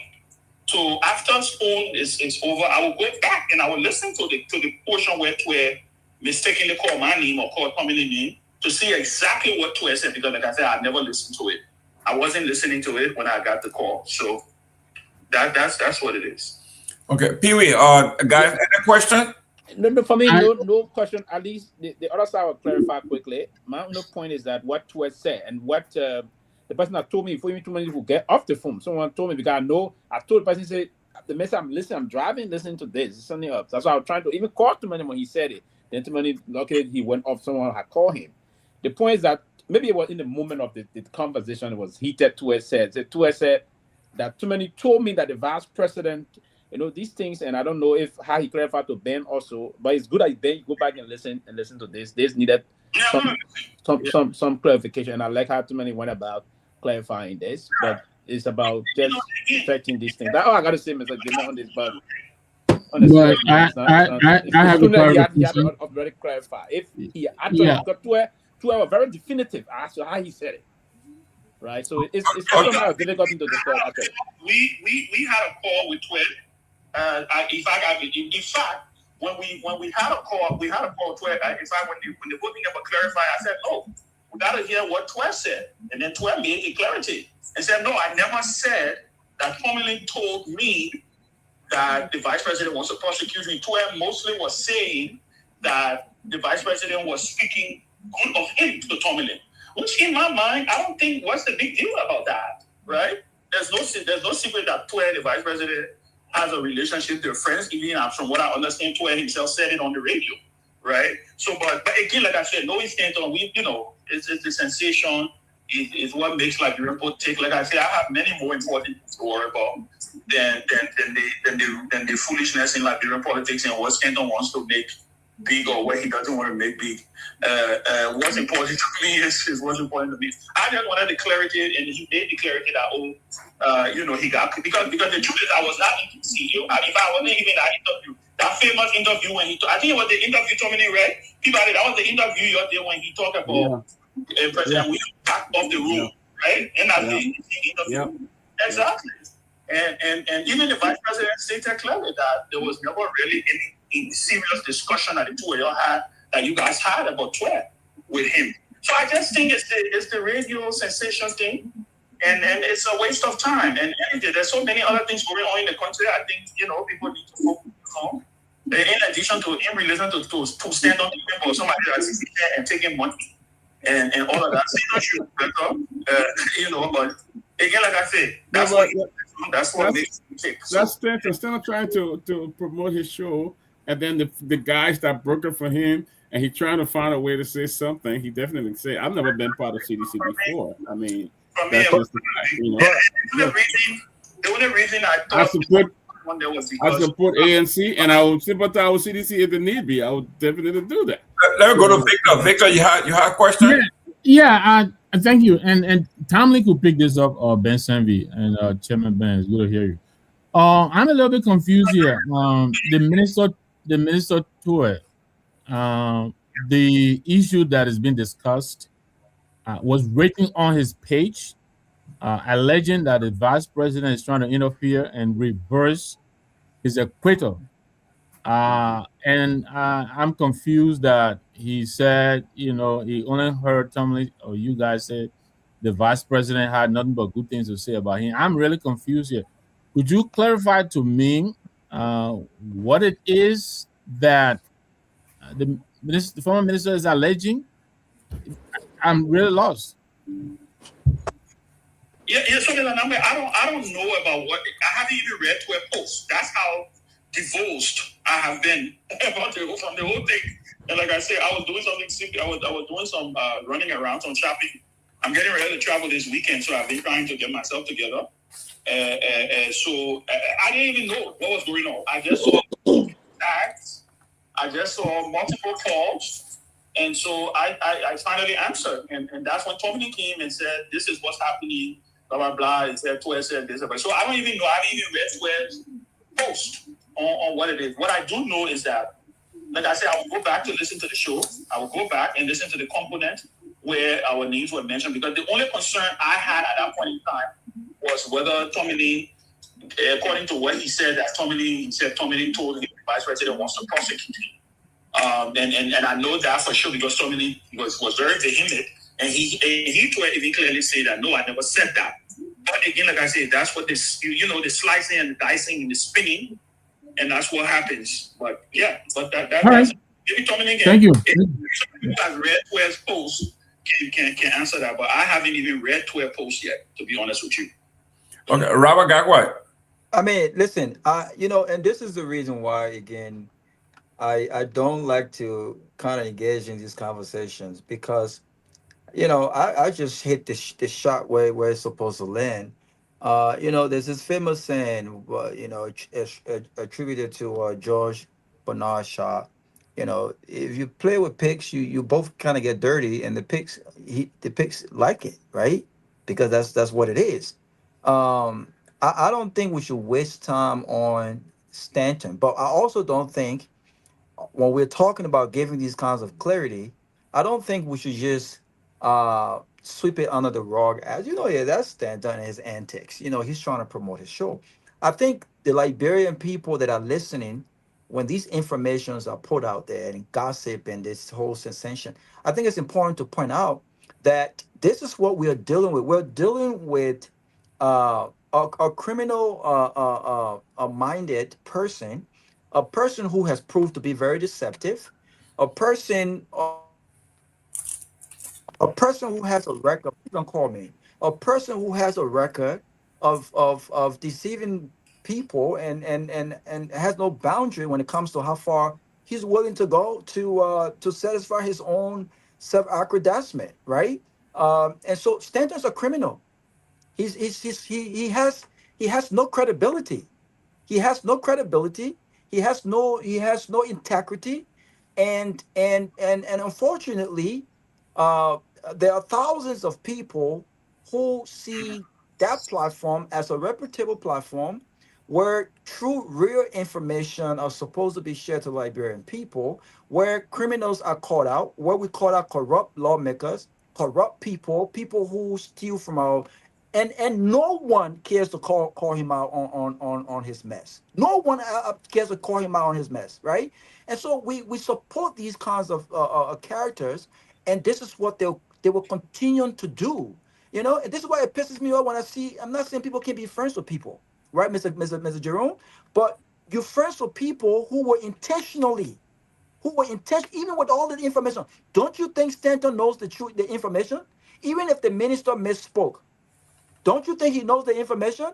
To put out something that is far from the truth or something that is misleading only because it involves Tourmaline, Ben, whoever, or the closing argument, I mean, it's not surprising to me. This is the character. This is the character. But I don't blame Stanton. I blame you guys. You guys still want to take pictures with him.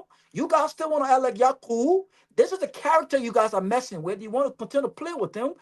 Every now and then you're gonna get dirty. He's a pig. You are bound to get dirty. And so I don't want him anywhere near me because he has no information on me. He will never have no information on me. So when he tell any lie, the question is, have you even met this person? I don't want him anywhere near me. It was done intentional. I don't believe a word that comes out of that man's mouth. I don't believe half of the information that is shared on that platform, because it's all for ratings, and I think we deserve better in our country. We deserve better. If we're going to talk about criminals, and no one on the platform can question the very criminal whose voice is this gospel now, it tells me who we are as a people. So I don't think we should really waste time. Who believes him, believes him. Who don't believe him, don't believe him. If Ben and the other guys want to make clarification, this is their platform. They can make clarification. I will make clarification, but not at the popularity of Stanton or Spoon. I won't do that. He's a criminal. I didn't say it. He's proved to be a criminal, and that's just what it is. I mean, it's just what it is. And I won't play with him. I really won't play with him because I don't want to get dirty. Honestly, honestly, let me say something. I agree with Robert 100%. Honestly, you know, when you sometimes you're a Christian, you want to just let bygone, just be cool people, but Western did a Ben just now as I listened to him on the phone. That's why, but the minute, even I mean, one, I come in. What he just did a Ben on the phone, I listened to what did a Ben. Honestly, it's he said Robert, he want the rating, he won't be disrespectful, and he's still having that grudge for the fact that we formed closing argument. Because he said Ben said, we all know 12 years, 5,000 open closing argument that the nonsense he's saying. And I told me that sedition, Ben has sedition, people have sedition. All he's trying to say, okay? He's trying to create a hype. And as Jerry said, you know, sometimes when you want to when you get down with people, that's how they treat you. You see, being said, be calm with him and be so cool with him. So that's how you want to be disrespectful. That's why I was I didn't call the show because people told me so don't even call the show. And even if I told the VP I will respond on my platform. I'm not gonna go on Spoon. Because what he would do, the minute he start talking, he just say some crap, hang the phone like he did with Ben. That's what Ben tried to defend himself, hung on the phone on Ben. And I will not do that. Trust me. I will not do that. Yeah. So he making things all of his own stuff now, trying to hype things up because Ben on the phone we had a conversation with the VP just now and with 12. And everything is just completely different.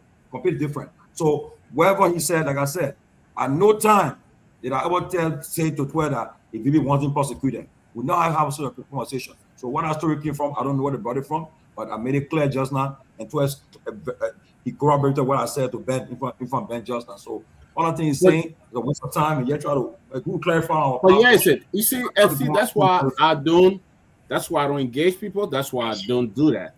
How many times has I been engaged to go on Spoon, and I said I would never do it. I would never go to Kev Hassan have called me over 100 times, have put us in group talk for us to go to Spoon. And I say, hell no. I have a platform. There's nothing else I need. My contribution to Spoon was there. We were one of the funder, and we made it where it is. I'm glad that it's still going and doing what they're doing. You know, so the thing is, people have to, when you leave something, you leave. You don't have to always think like you want to go back or you want to do that. The fact is, I am not part of Spoon. I will never even call to make a comment. I don't even watch it. That's how far I don't even look at it. If we having a live, I'd rather go to Closing Argument page and watch that live from Liberia and do it. The thing is, we're not enemies. But the fact is, we just not buddy to be with left and left. So my fact that Ben made a mistake by going or even calling on the show to be disrespected and stuff like that. We know what Stanton can do. We were there with Stanton for more than 2 years. We know exactly what he does to get people attention. The vice president come here, he meet with Stanton. The deputy speaker come here, meet with Stanton. And those are people who are setting integrity for Liberia. They meet, they show the picture. All of them go there. Every government official that come here, they drive up there to go meet Stanton. Those are the people who are setting integrity for our country. So what kind of people? Thomas Fowler, the other day, he met with Stanton and put it on Facebook. Even the president met with Stanton. You see? So the thing is this is what driving Liberia, and this is why Liberian people. You talk about this man, but then the other state you go and meet him, you come in the country. The first thing you call him to go meet Edwin Snowden and we're having party for Stanton at the place. So the thing is, you shouldn't have. Nobody will call that. I would never call to do that because I know it myself. If I follow CDC, if I'm part of CDC, what that's my prerogative, stuff like that. Nobody. What does that mean? So. Of course, Ackman here to stay. We got a big platform. We are a competitor with Spawn. He always try, even to bring guests on the show, he will try to undermine them and call them and tell them not to come on the closing argument. He doesn't want them to come in the closing argument. He will call them. The moment we put out something to promote our platform, he goes and do the same thing because he learned from us. So what's the essence of that? Everything we do, he will try to do the same thing. He'll try to copy from us to do it. So guys, let's get that do the show. Thank you. We are almost at $600 for our fundraiser. Mr. Gamer, Johnny wants to say something. Johnny wants to say something. Where Johnny? Yes. And let me apologize to Chairman Sammy. You were on the phone with me. I don't know what happened. Everything just went dead. If you want to make some more comments, you can call and we'll bring you on. I'm sorry, the phone went off. Yes, go ahead, Johnny. Yeah, so let me say hi to everybody. And actually, like everyone said, I'm one person that I've turned out to listen to Spawn. And for some reason, as soon as I got home, I'm trying to put my phone on to check whether we are on show to join. And then it just popped up on my phone. And right in that instant, this guy called Ben Savvy. And the way the show went, the things is made, I called too many. I didn't know too many even on the show. So I called too many because he was saying, he started to smell too many his character that, give some information on too many that too many better went to somewhere to receive $50,000 to establish the closing argument. More besides, I don't know why Ben thought to take this guy call. This guy won't say insociality, call it a genetic character. That means his genetic makeup is criminally in him. Because the way he responded to Ben Savvy, he did not even allow Ben to even try to provide clarity. He just pushed Ben off the show, and because he wanted to make a news. So this tells me that this guy has a serious issue with the closing argument. Mm-hmm. So I want not to be on the show, but saying on the show, we need to be very careful. Guys, bipolar. This guy has a serious issue with the closing argument. We should take this as a warning going forward. All of you were close to him. P-Body, my RA brother, and ultimately Ben Savvy. You need to see him, you need to keep him arm's length. Otherwise, he will dump you guys or something one of these days, and it'll be hard to get you guys up. The guy intended to drag you something from the way he spoke you on the show. You know what I'm saying? And for me, personally, that's why even my own senator, for the leader, I'll be hesitant for you to go on closing on Spoon. I have said it many times to him in private and in gallery. I told you, I don't want you to go on. I don't want you to go on Spoon because Spoon should not be a place of anybody who can character or say to go to. But then, because of the same publicity, imagine the whole government now, public officials want to appear on Spoon show. This is a man has been declared a common criminal in the U.S. Only way to be sent to jail to subscribe with him. And everyone in government want to interact and engage with him.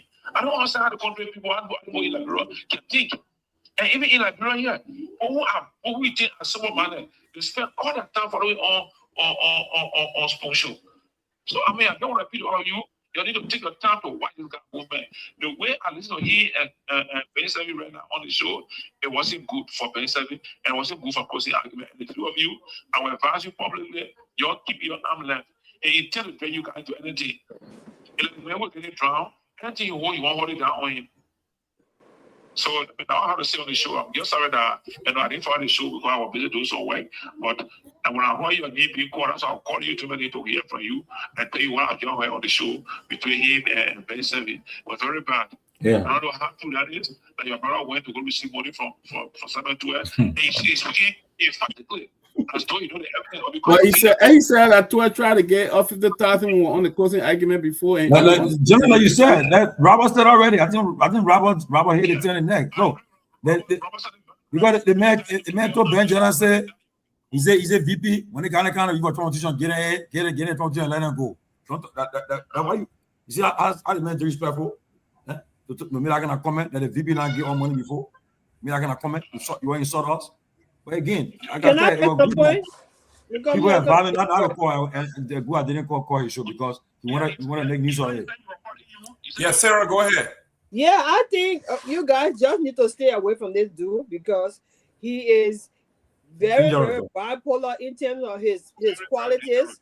He flip-flops a lot. He lies. He even admitted on his own platform that he lied on people's knees just to bring other people to power. That is the video that is out there. This is somebody to be afraid of, gentlemen. Just stay away from him.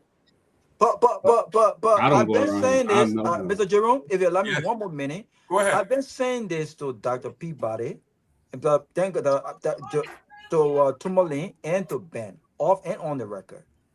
Ever since his case came up, and he did not do the honorable thing to recuse himself, I question his character. Number two, ever since he's returned to the case, Stanton and Spoon have used the spoon to hold government officials accountable. They've called out corrupt people.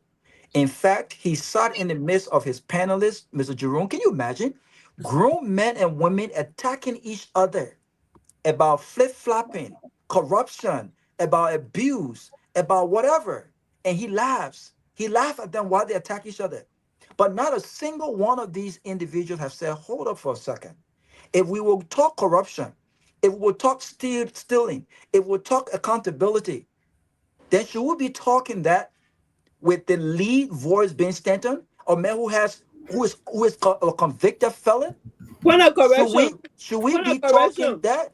Vendetta Project tried to do that and he threw him out of the show. Okay, but that's fine. They let him throw him out, right? So my thing is, if you look at all the politicians that come, so-called politicians that come and see him, it doesn't mean anything. Those characters themselves are corrupt. For me, those names don't mean a damn thing to me.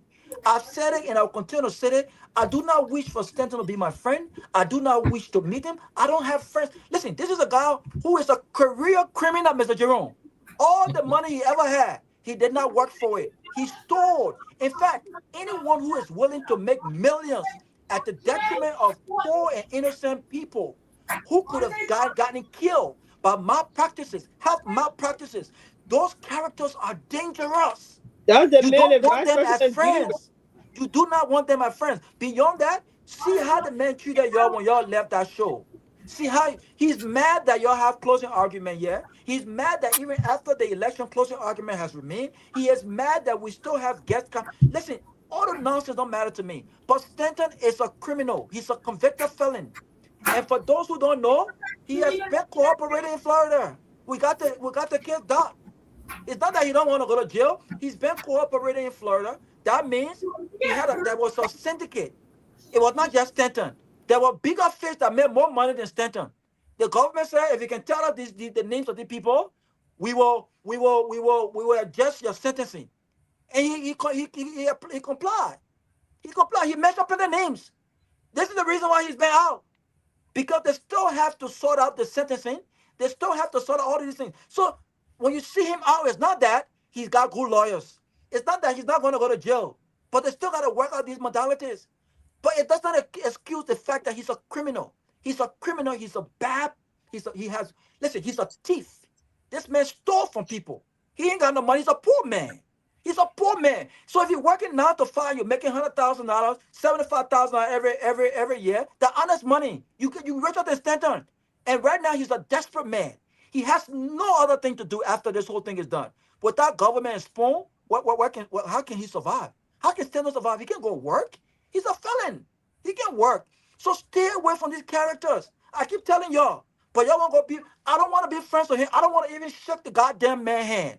Stay away from him because the minute you shake his hand, he will tell people he put money in your hand. And they can say anything. Stay away from this man. And y'all should respond. Ben Simmons should come on this platform and do a proper responding to this man because this is how people characters are tainted.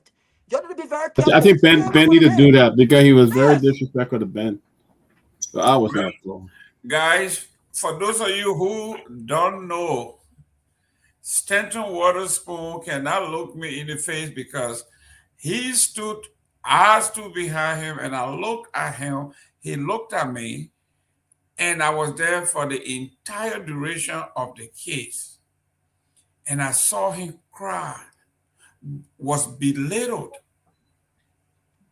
like a child, telling the judge, I let my family down.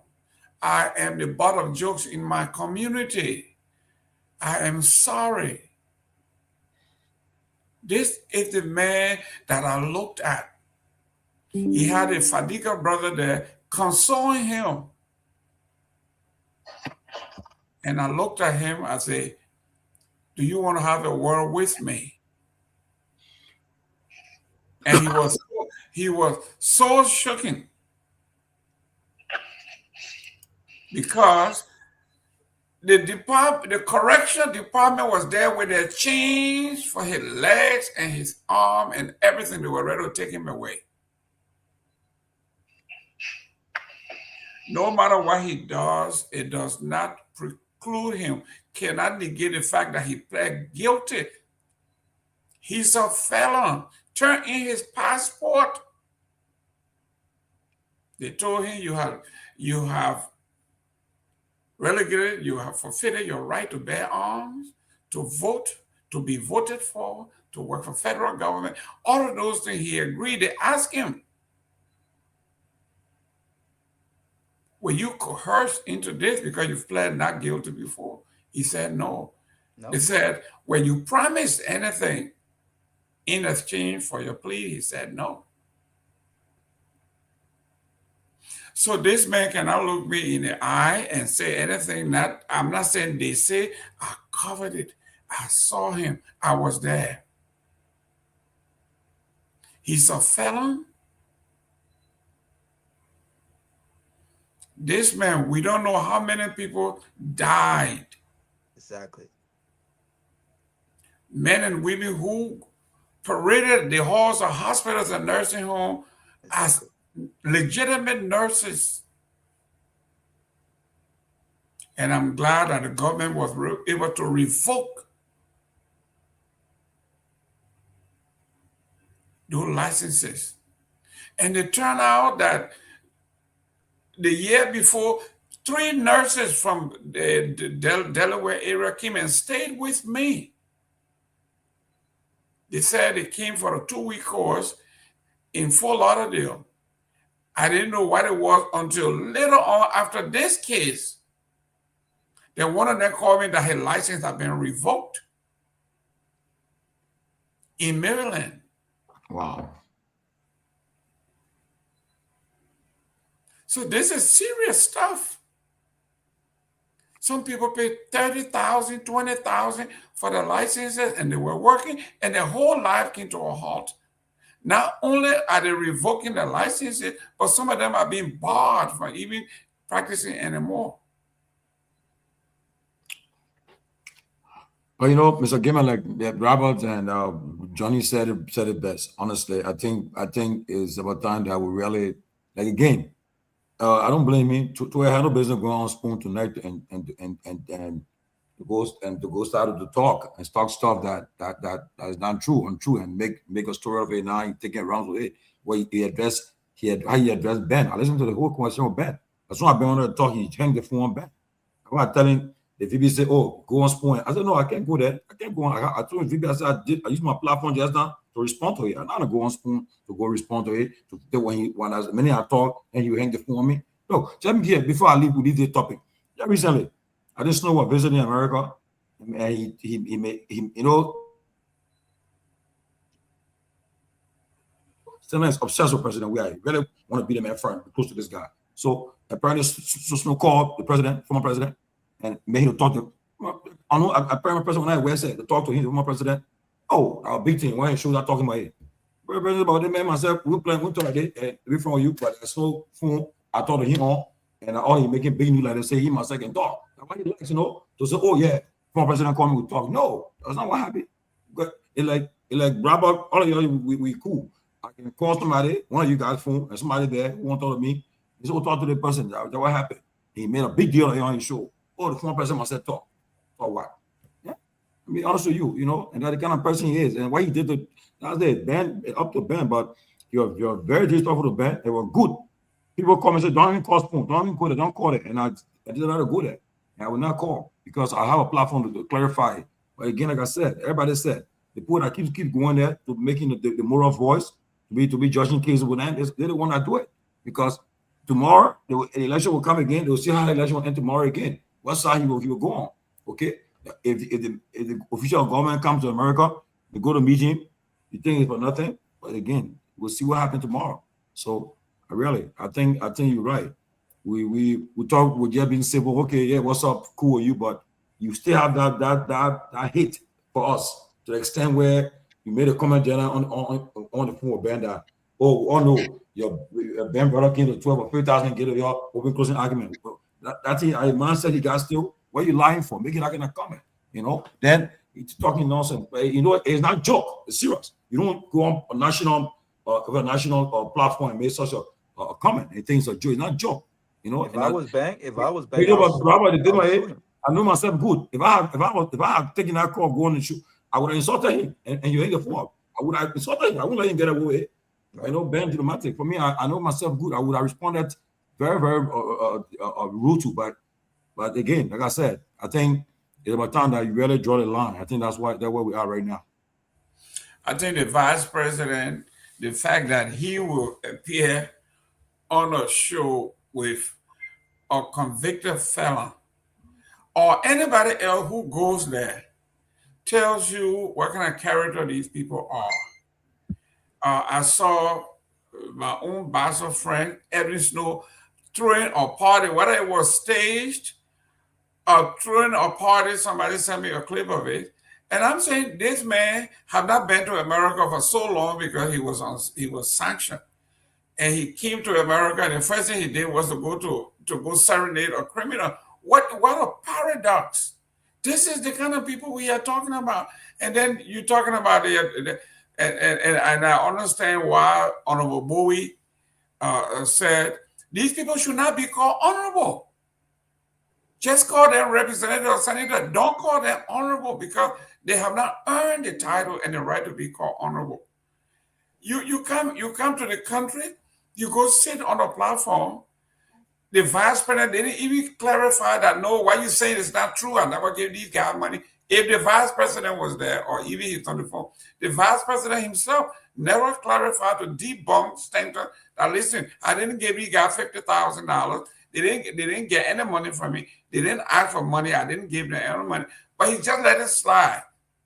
So it leaves the aura of something is there. Victor, I mean, that's my thing. I was going to say, Tomlin and Ben Senvi, they had at least more than one or so to debunk this story. You're right, the vice president could have clarified this. Their friend Kev Hassan is on the show as well. Who and them were in the trenches. They all founded the closing argument. Kev Hassan should have said something about this.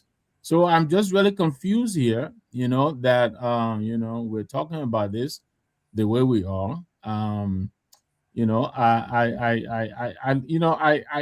Witherspoon is an entertainer, and a lot of people listen to him. But I think, sometimes I think he's a little cavalier with the political space, because like I said, a lot of people listen to him and he influences people, like it or not. And when he talks the way he does, I think people really need to, if there is a story to be debunked, I think they should do so in its entirety. Don't leave any piece on the table, because people are going to walk away believing some of the stuff that he's saying. So yeah, I was listening to, I'm just surprised that this is lingering, because the vice president, the former finance minister, and then you guys in the middle of all this, this is the highest reaches of our government. If he can butt heads with, you guys and the way he's doing, again, it reviews the gullibility of our entire country. You just said it here. Senators, people come in here and, they go and pal around with him. So a lot of people, the point I'm making is, he reaches a lot of people. So, so this and I'm glad, Tomlin, you came here. I think it's a little bit, what's the word I'm trying to use? He is in charge of, he's in control of the microphone. You can't expect to go and engage him and come out on top. So that Ben did that. Ben is being in the business for a long time. He understands these things, to have gone there and hoping to fairly, exchange points with Mr. Witherspoon, who has the control of the microphone. I think, to me, it was a misjudgment. I think Tomlin made the right call by coming here. Here he has all the time to make his point and make it clear. I'm glad Ben came back here as well to do that. But I think the main point is what Robert is making, that, and I'm glad Tomlin is agreeing to that now, that it's about time you guys you saw this relationship for what it really is. I don't think you can continue to regard it as a friendship, equal friendship on a basis. Clearly, there's a certain amount of condescension and a clear attempt to minimize you guys. Everybody got their stuff from somewhere. Now, whether you got money from anybody, that's really not his business. But the fact that he continues to put it out there, I think is done with a certain intention. So, but that would be my take on this. I just think, all of you young guys, you're doing a lot to the political space. You're bringing a lot that we didn't have during our day. And I enjoy coming here and sit with you guys. On other platforms, there's a lot that we bring to the table by doing this. But also, we have to be mindful that there will be other actors in the space who will definitely muddy the waters for a lot of people. And I think at times, that happens from Mr. Witherspoon's end. He may call it entertainment, but really there are some very serious issues that get caught in the middle of all that. But that's my take on that. Yeah, ladies and gentlemen, I didn't want to put this in the category, but it's like the Honorable said, if it's entertainment, you hear the rap artists say they are beefing. We are not beefing with Spoon. I definitely wouldn't be with him because I covered him. I covered the story. I know the story. I was in the federal courthouse. I covered the story. So there's no beefing here. I don't have any criminal record in this country. So we are not on the same level. I can go to the federal building. I can apply to run for office. I can carry arm. I can do it. I can leave the country. I come back anytime I want. He can't because he surrendered his passport. I was there. And the instruction was very, very clear. Mr. Witherspoon, you cannot leave the bailiwick of your county. If you're going beyond the perimeters of the county, you have to get clearance from your probation officer. I'm sorry, Jerome. I forgot to mention that was also my closing. So I want to thank you guys for tonight. Hope to be with you again tomorrow. Yes, we got 11 minutes to 9. We'll be closing, but that's what it is here. The greatest thing in this country, this United States, is freedom. It doesn't matter how much. If somebody said, I gave you $10 million to curtail your freedom, I would never do it. I can't leave the county that I live in until I get permission from a probation officer. In fact, somebody made a comment. They said, Stanton Witherspoon and those guys on his phone, they are all helping him serve his time. Because whenever he's bored, they're serving time with him. He can't go anywhere at the will and pleasure of him and his family. He has to get permission. Stanton Witherspoon cannot leave at will. Yesterday, Dr. Peabody and Tourmaline, they were at a young man's graduation. They were celebrating, were having a great time. He cannot do that at will. He has to get permission in advance to travel. That's not freedom. I don't care how much your freedom is priceless. There's nothing anybody can do to you if you are free, to be a free man.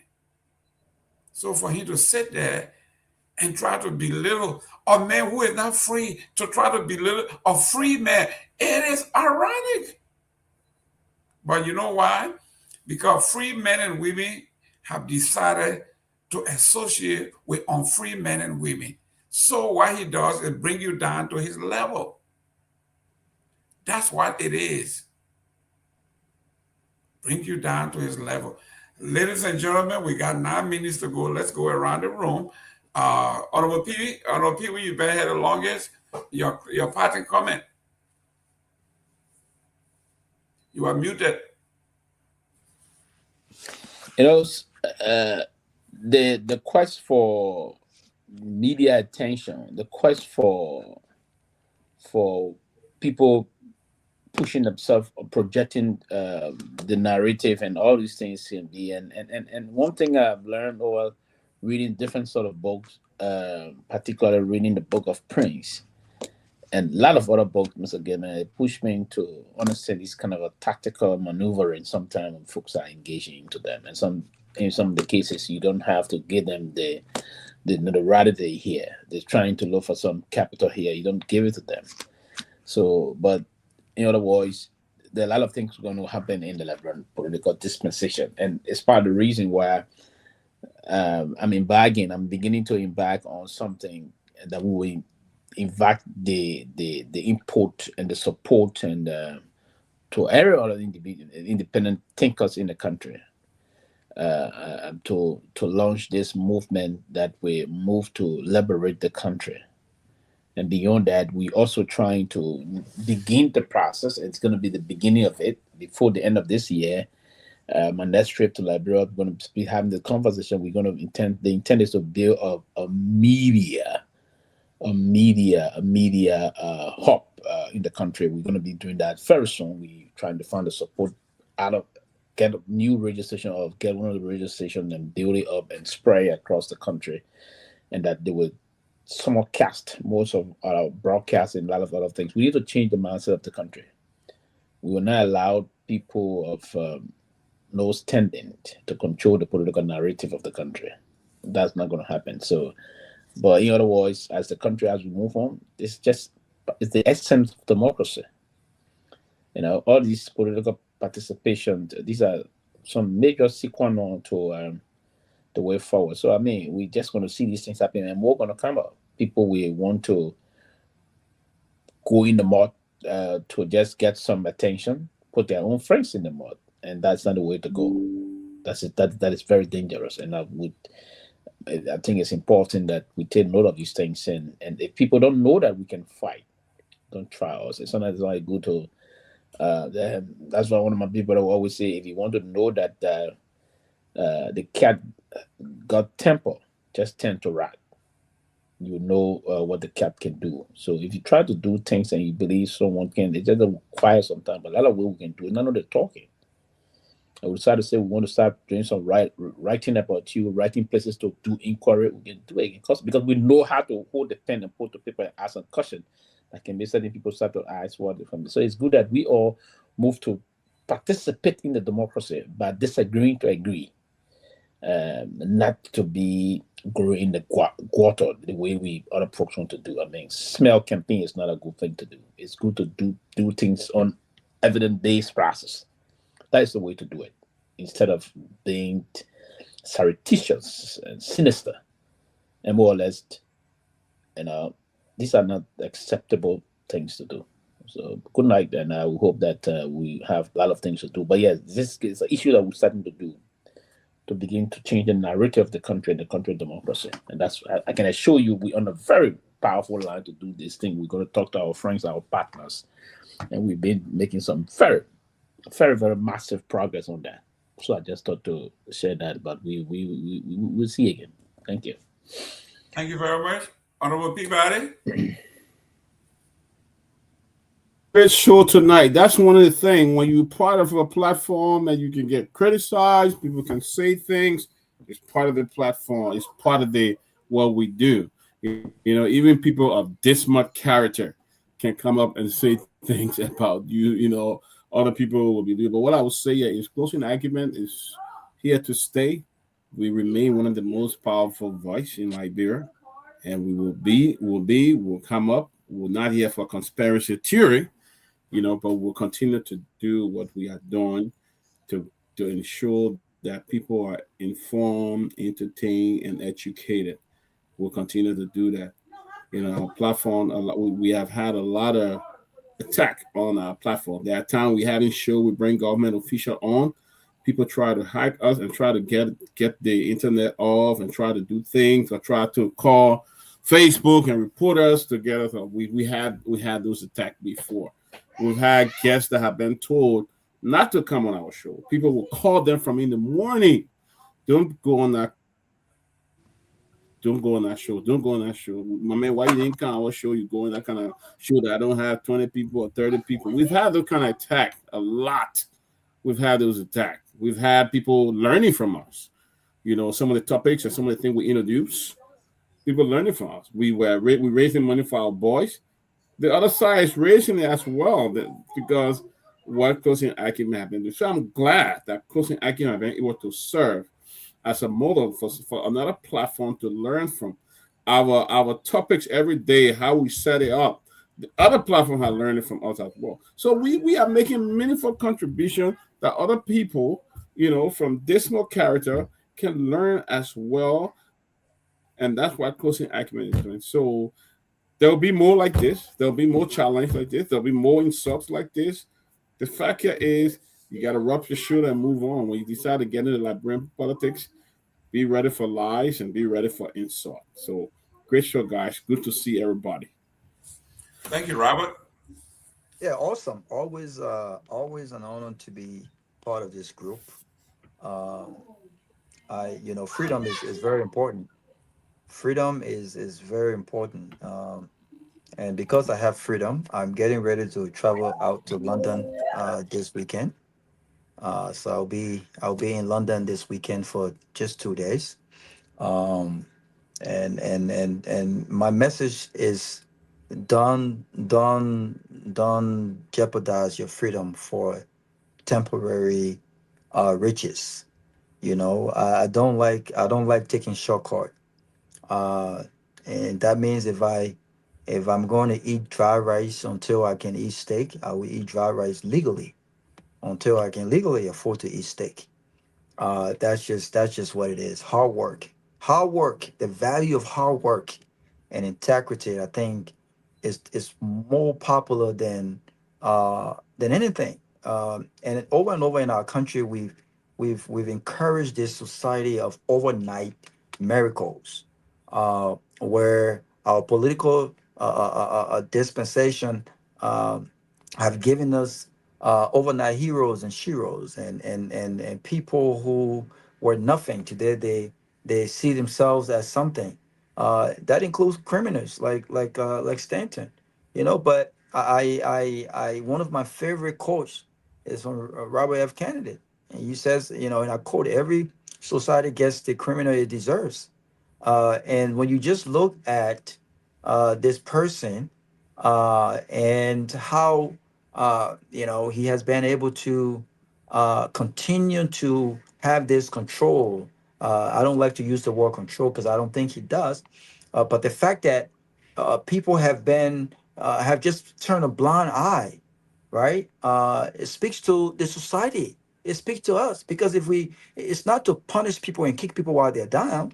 It's to say that, if it's okay to make mistakes, then you take accountability for the mistake that you make. Then you show some remorse about it, right? And then you show some signs of change in your character. But if you look at the young man, he hasn't changed. He hasn't changed. I mean, and I don't blame him for not changing, because if I had nothing else if I had no plan B or plan C or anything of that sort, I mean, and this is all he knows, this is all he has, then this is what it'll be. Listen, I won't be surprised if someone says that he were to go to Liberia and survive in Liberia. And the reason why he goes to Liberia and survive in Liberia is because this is the society that we've created, where we don't reprimand criminals. We don't frown on criminality. We embrace it, right? We sweep it under the rug. We still take criminals seriously, only in our country. And we need to change that. And so maybe this is the criminal that Liberia deserves. And we've shown that over and over when you have the top folks of our government who should be setting the example for young men and women who are doing political science, young professionals, and to be saying, listen, it's not that we don't make mistakes. It's not that we are infallible, but it's the fact that when people when people do what they do because of greed has killed our country, Mr. Jerome.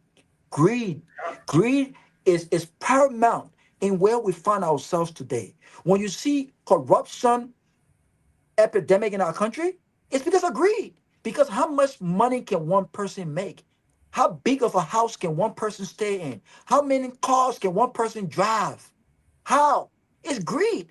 It's greed that got Liberia to where we are today. So when people are doing things because of greed, because they want to come off as being rich, and they have it, when they don't have not a goddamn thing for themselves, if they didn't take the kind of inferior action it's greed.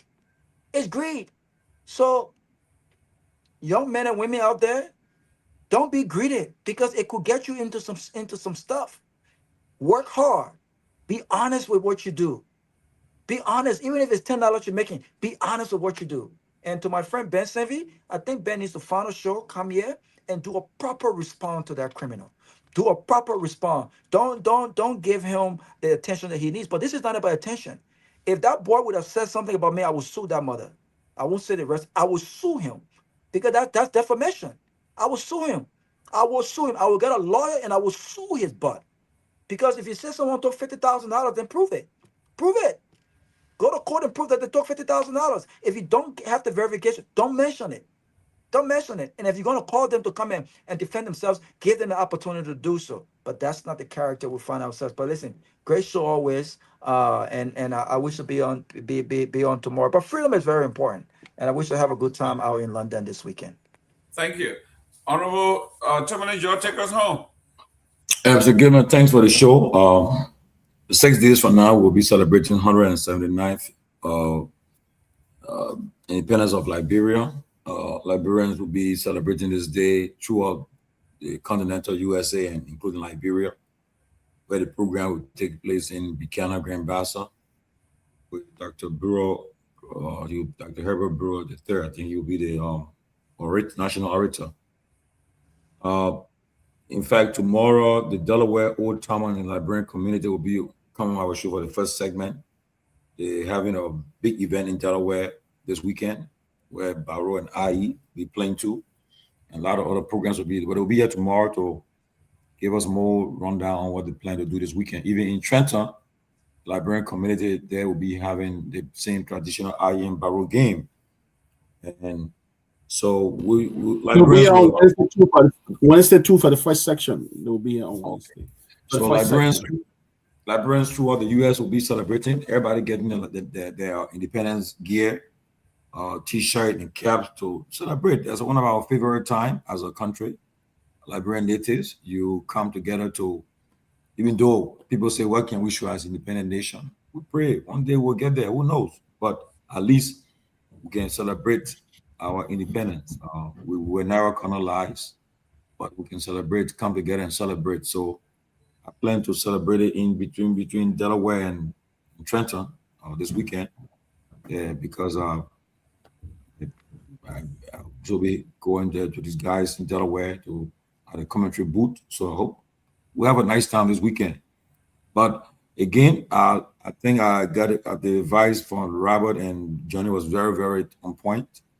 You know, like Peabody said earlier, there have been times this year, recent times, where Stanton tried to get us to go back to just have a show. He said, let's have a show together, just to come back, not really to come back. But it was good that we didn't follow through, because what he did tonight, it shows that he still harbors some grudges in his heart for us and this platform.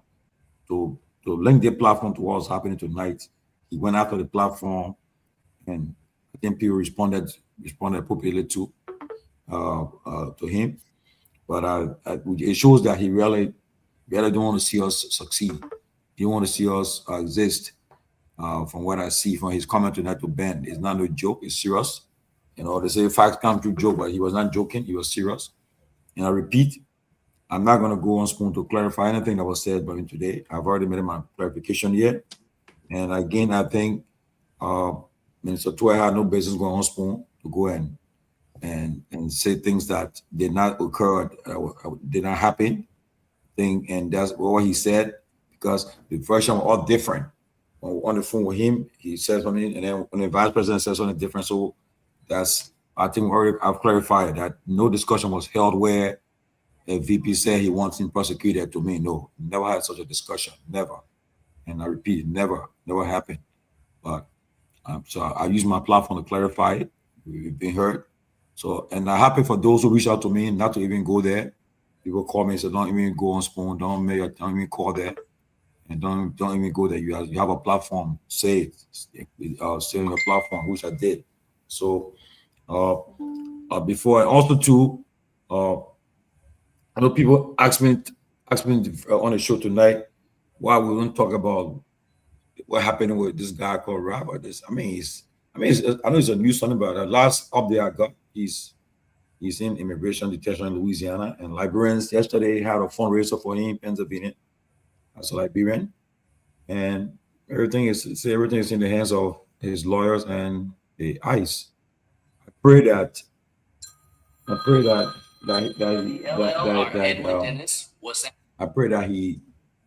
he will get the best out of it. I pray that he's not sent back home. I pray that God will intervene on his behalf. Because if you be in the country since 2012 and you should be sent home just like that, you know what it means. Especially us who go like visit Liberia regularly. It's not an easy thing. Before I end, Mr. Gibbon, I give you a story. You know, I work in immigration in Liberia. So this guy, they brought this guy he was deported. So they brought him that morning when we got to work. When I went to the cell, I saw him in the cell. And this guy said he spent 8 years in America, and then he spent another 7 years in prison. So right after they took him from prison, they sent him back home. And immigration by right, when they send you back home, Liberia is supposed to process you, but we don't have the resources. We're sort of put you through a program to reorientate you and to mobile, to help you get your sanity. But we don't have it. So the guy was released. When they released this guy, he walked in from, at that time it was ITT Bank. He just walked from ITT Bank and started to just stare. And after that, after a few months, I saw the guy just walking around Monrovia just like that. Because imagine, they stop you on the road, take you and put you in a car, and next thing you find yourself a few getting jail back home. But again, some people will support you still. How long will they support you for how many years? But I pray that no one have to go through what's happening. Although these are that normal times, the ICE is really trying to make sure people are getting out of this country, especially if it's illegal here. So I just pray about it, be mindful. And the discussion we held today, we couldn't take part because of what happening. But what's happening with the former chief of protocol to the executive mansion, I still don't believe that she and the former president are having any kind of strong relationship. I don't want to believe it. I'm still trying to find out what's really going on, but I don't think it'll be a good thing for them to come and break apart now and As I said on the show, I said before 2029, a lot of things will happen. People will be cross-carpeting. The ruling party will infiltrate the CDC to try to cause people to have confusion there, do a lot of stuff. And it's all politics. So we don't know what will happen in the couple of days, next couple of weeks or months. But with the coming of the new progressive coming getting reunited, let's see what happens. Maybe they will bring some more fire burn on the scene. We'll see what happens. But our politics will get nasty. It will get dirty. Expect to see what happens. And they're going to get worse than what we're seeing right now. And so thank you for the show. And guys, let's get ready to celebrate 26. Timothy, one our listener call, and he asked me to play his message for him. So can you just listen before we go? Okay. Dr. Peabody, I am one of your constant listeners to the closing argument. I just wanted to respond to what you are discussing concerning Stenton. Now, maybe I can let you know because I'm at work. I don't have the time. My team also have to discuss this. I want to tell you that I'm a custom listener. My name is Lawrence Snowden, and I'm calling from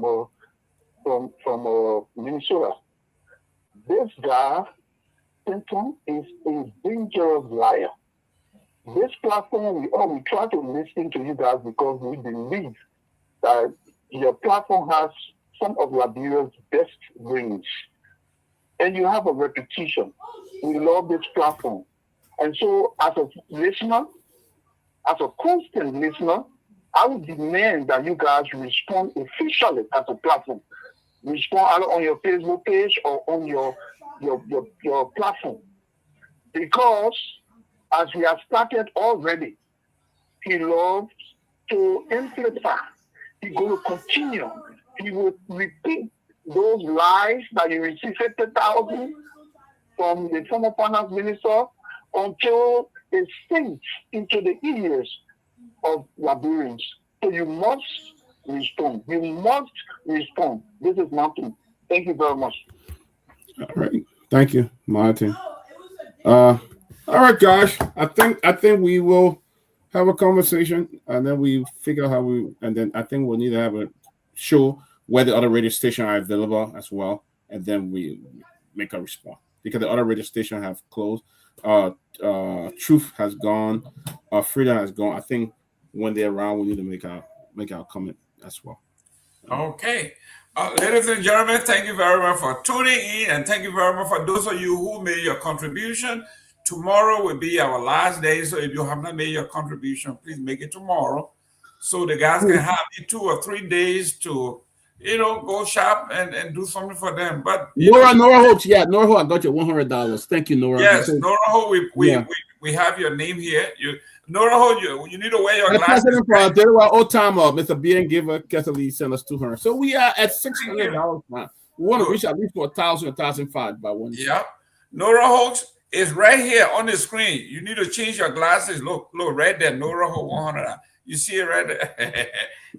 Where's my friend? Where's my yes. Say, come on, no, he blushing or somebody said I was blocking. He said, "Boy, you're blocking." I'm not talking about. I'm talking about my girlfriend, Kip Palmer's, my nurse practitioner, that always say, if you come to Atlanta and you get a heart attack, I will not give you CPR. I won't call her name. But guys, thank you very much. Let's do this again tomorrow. God bless.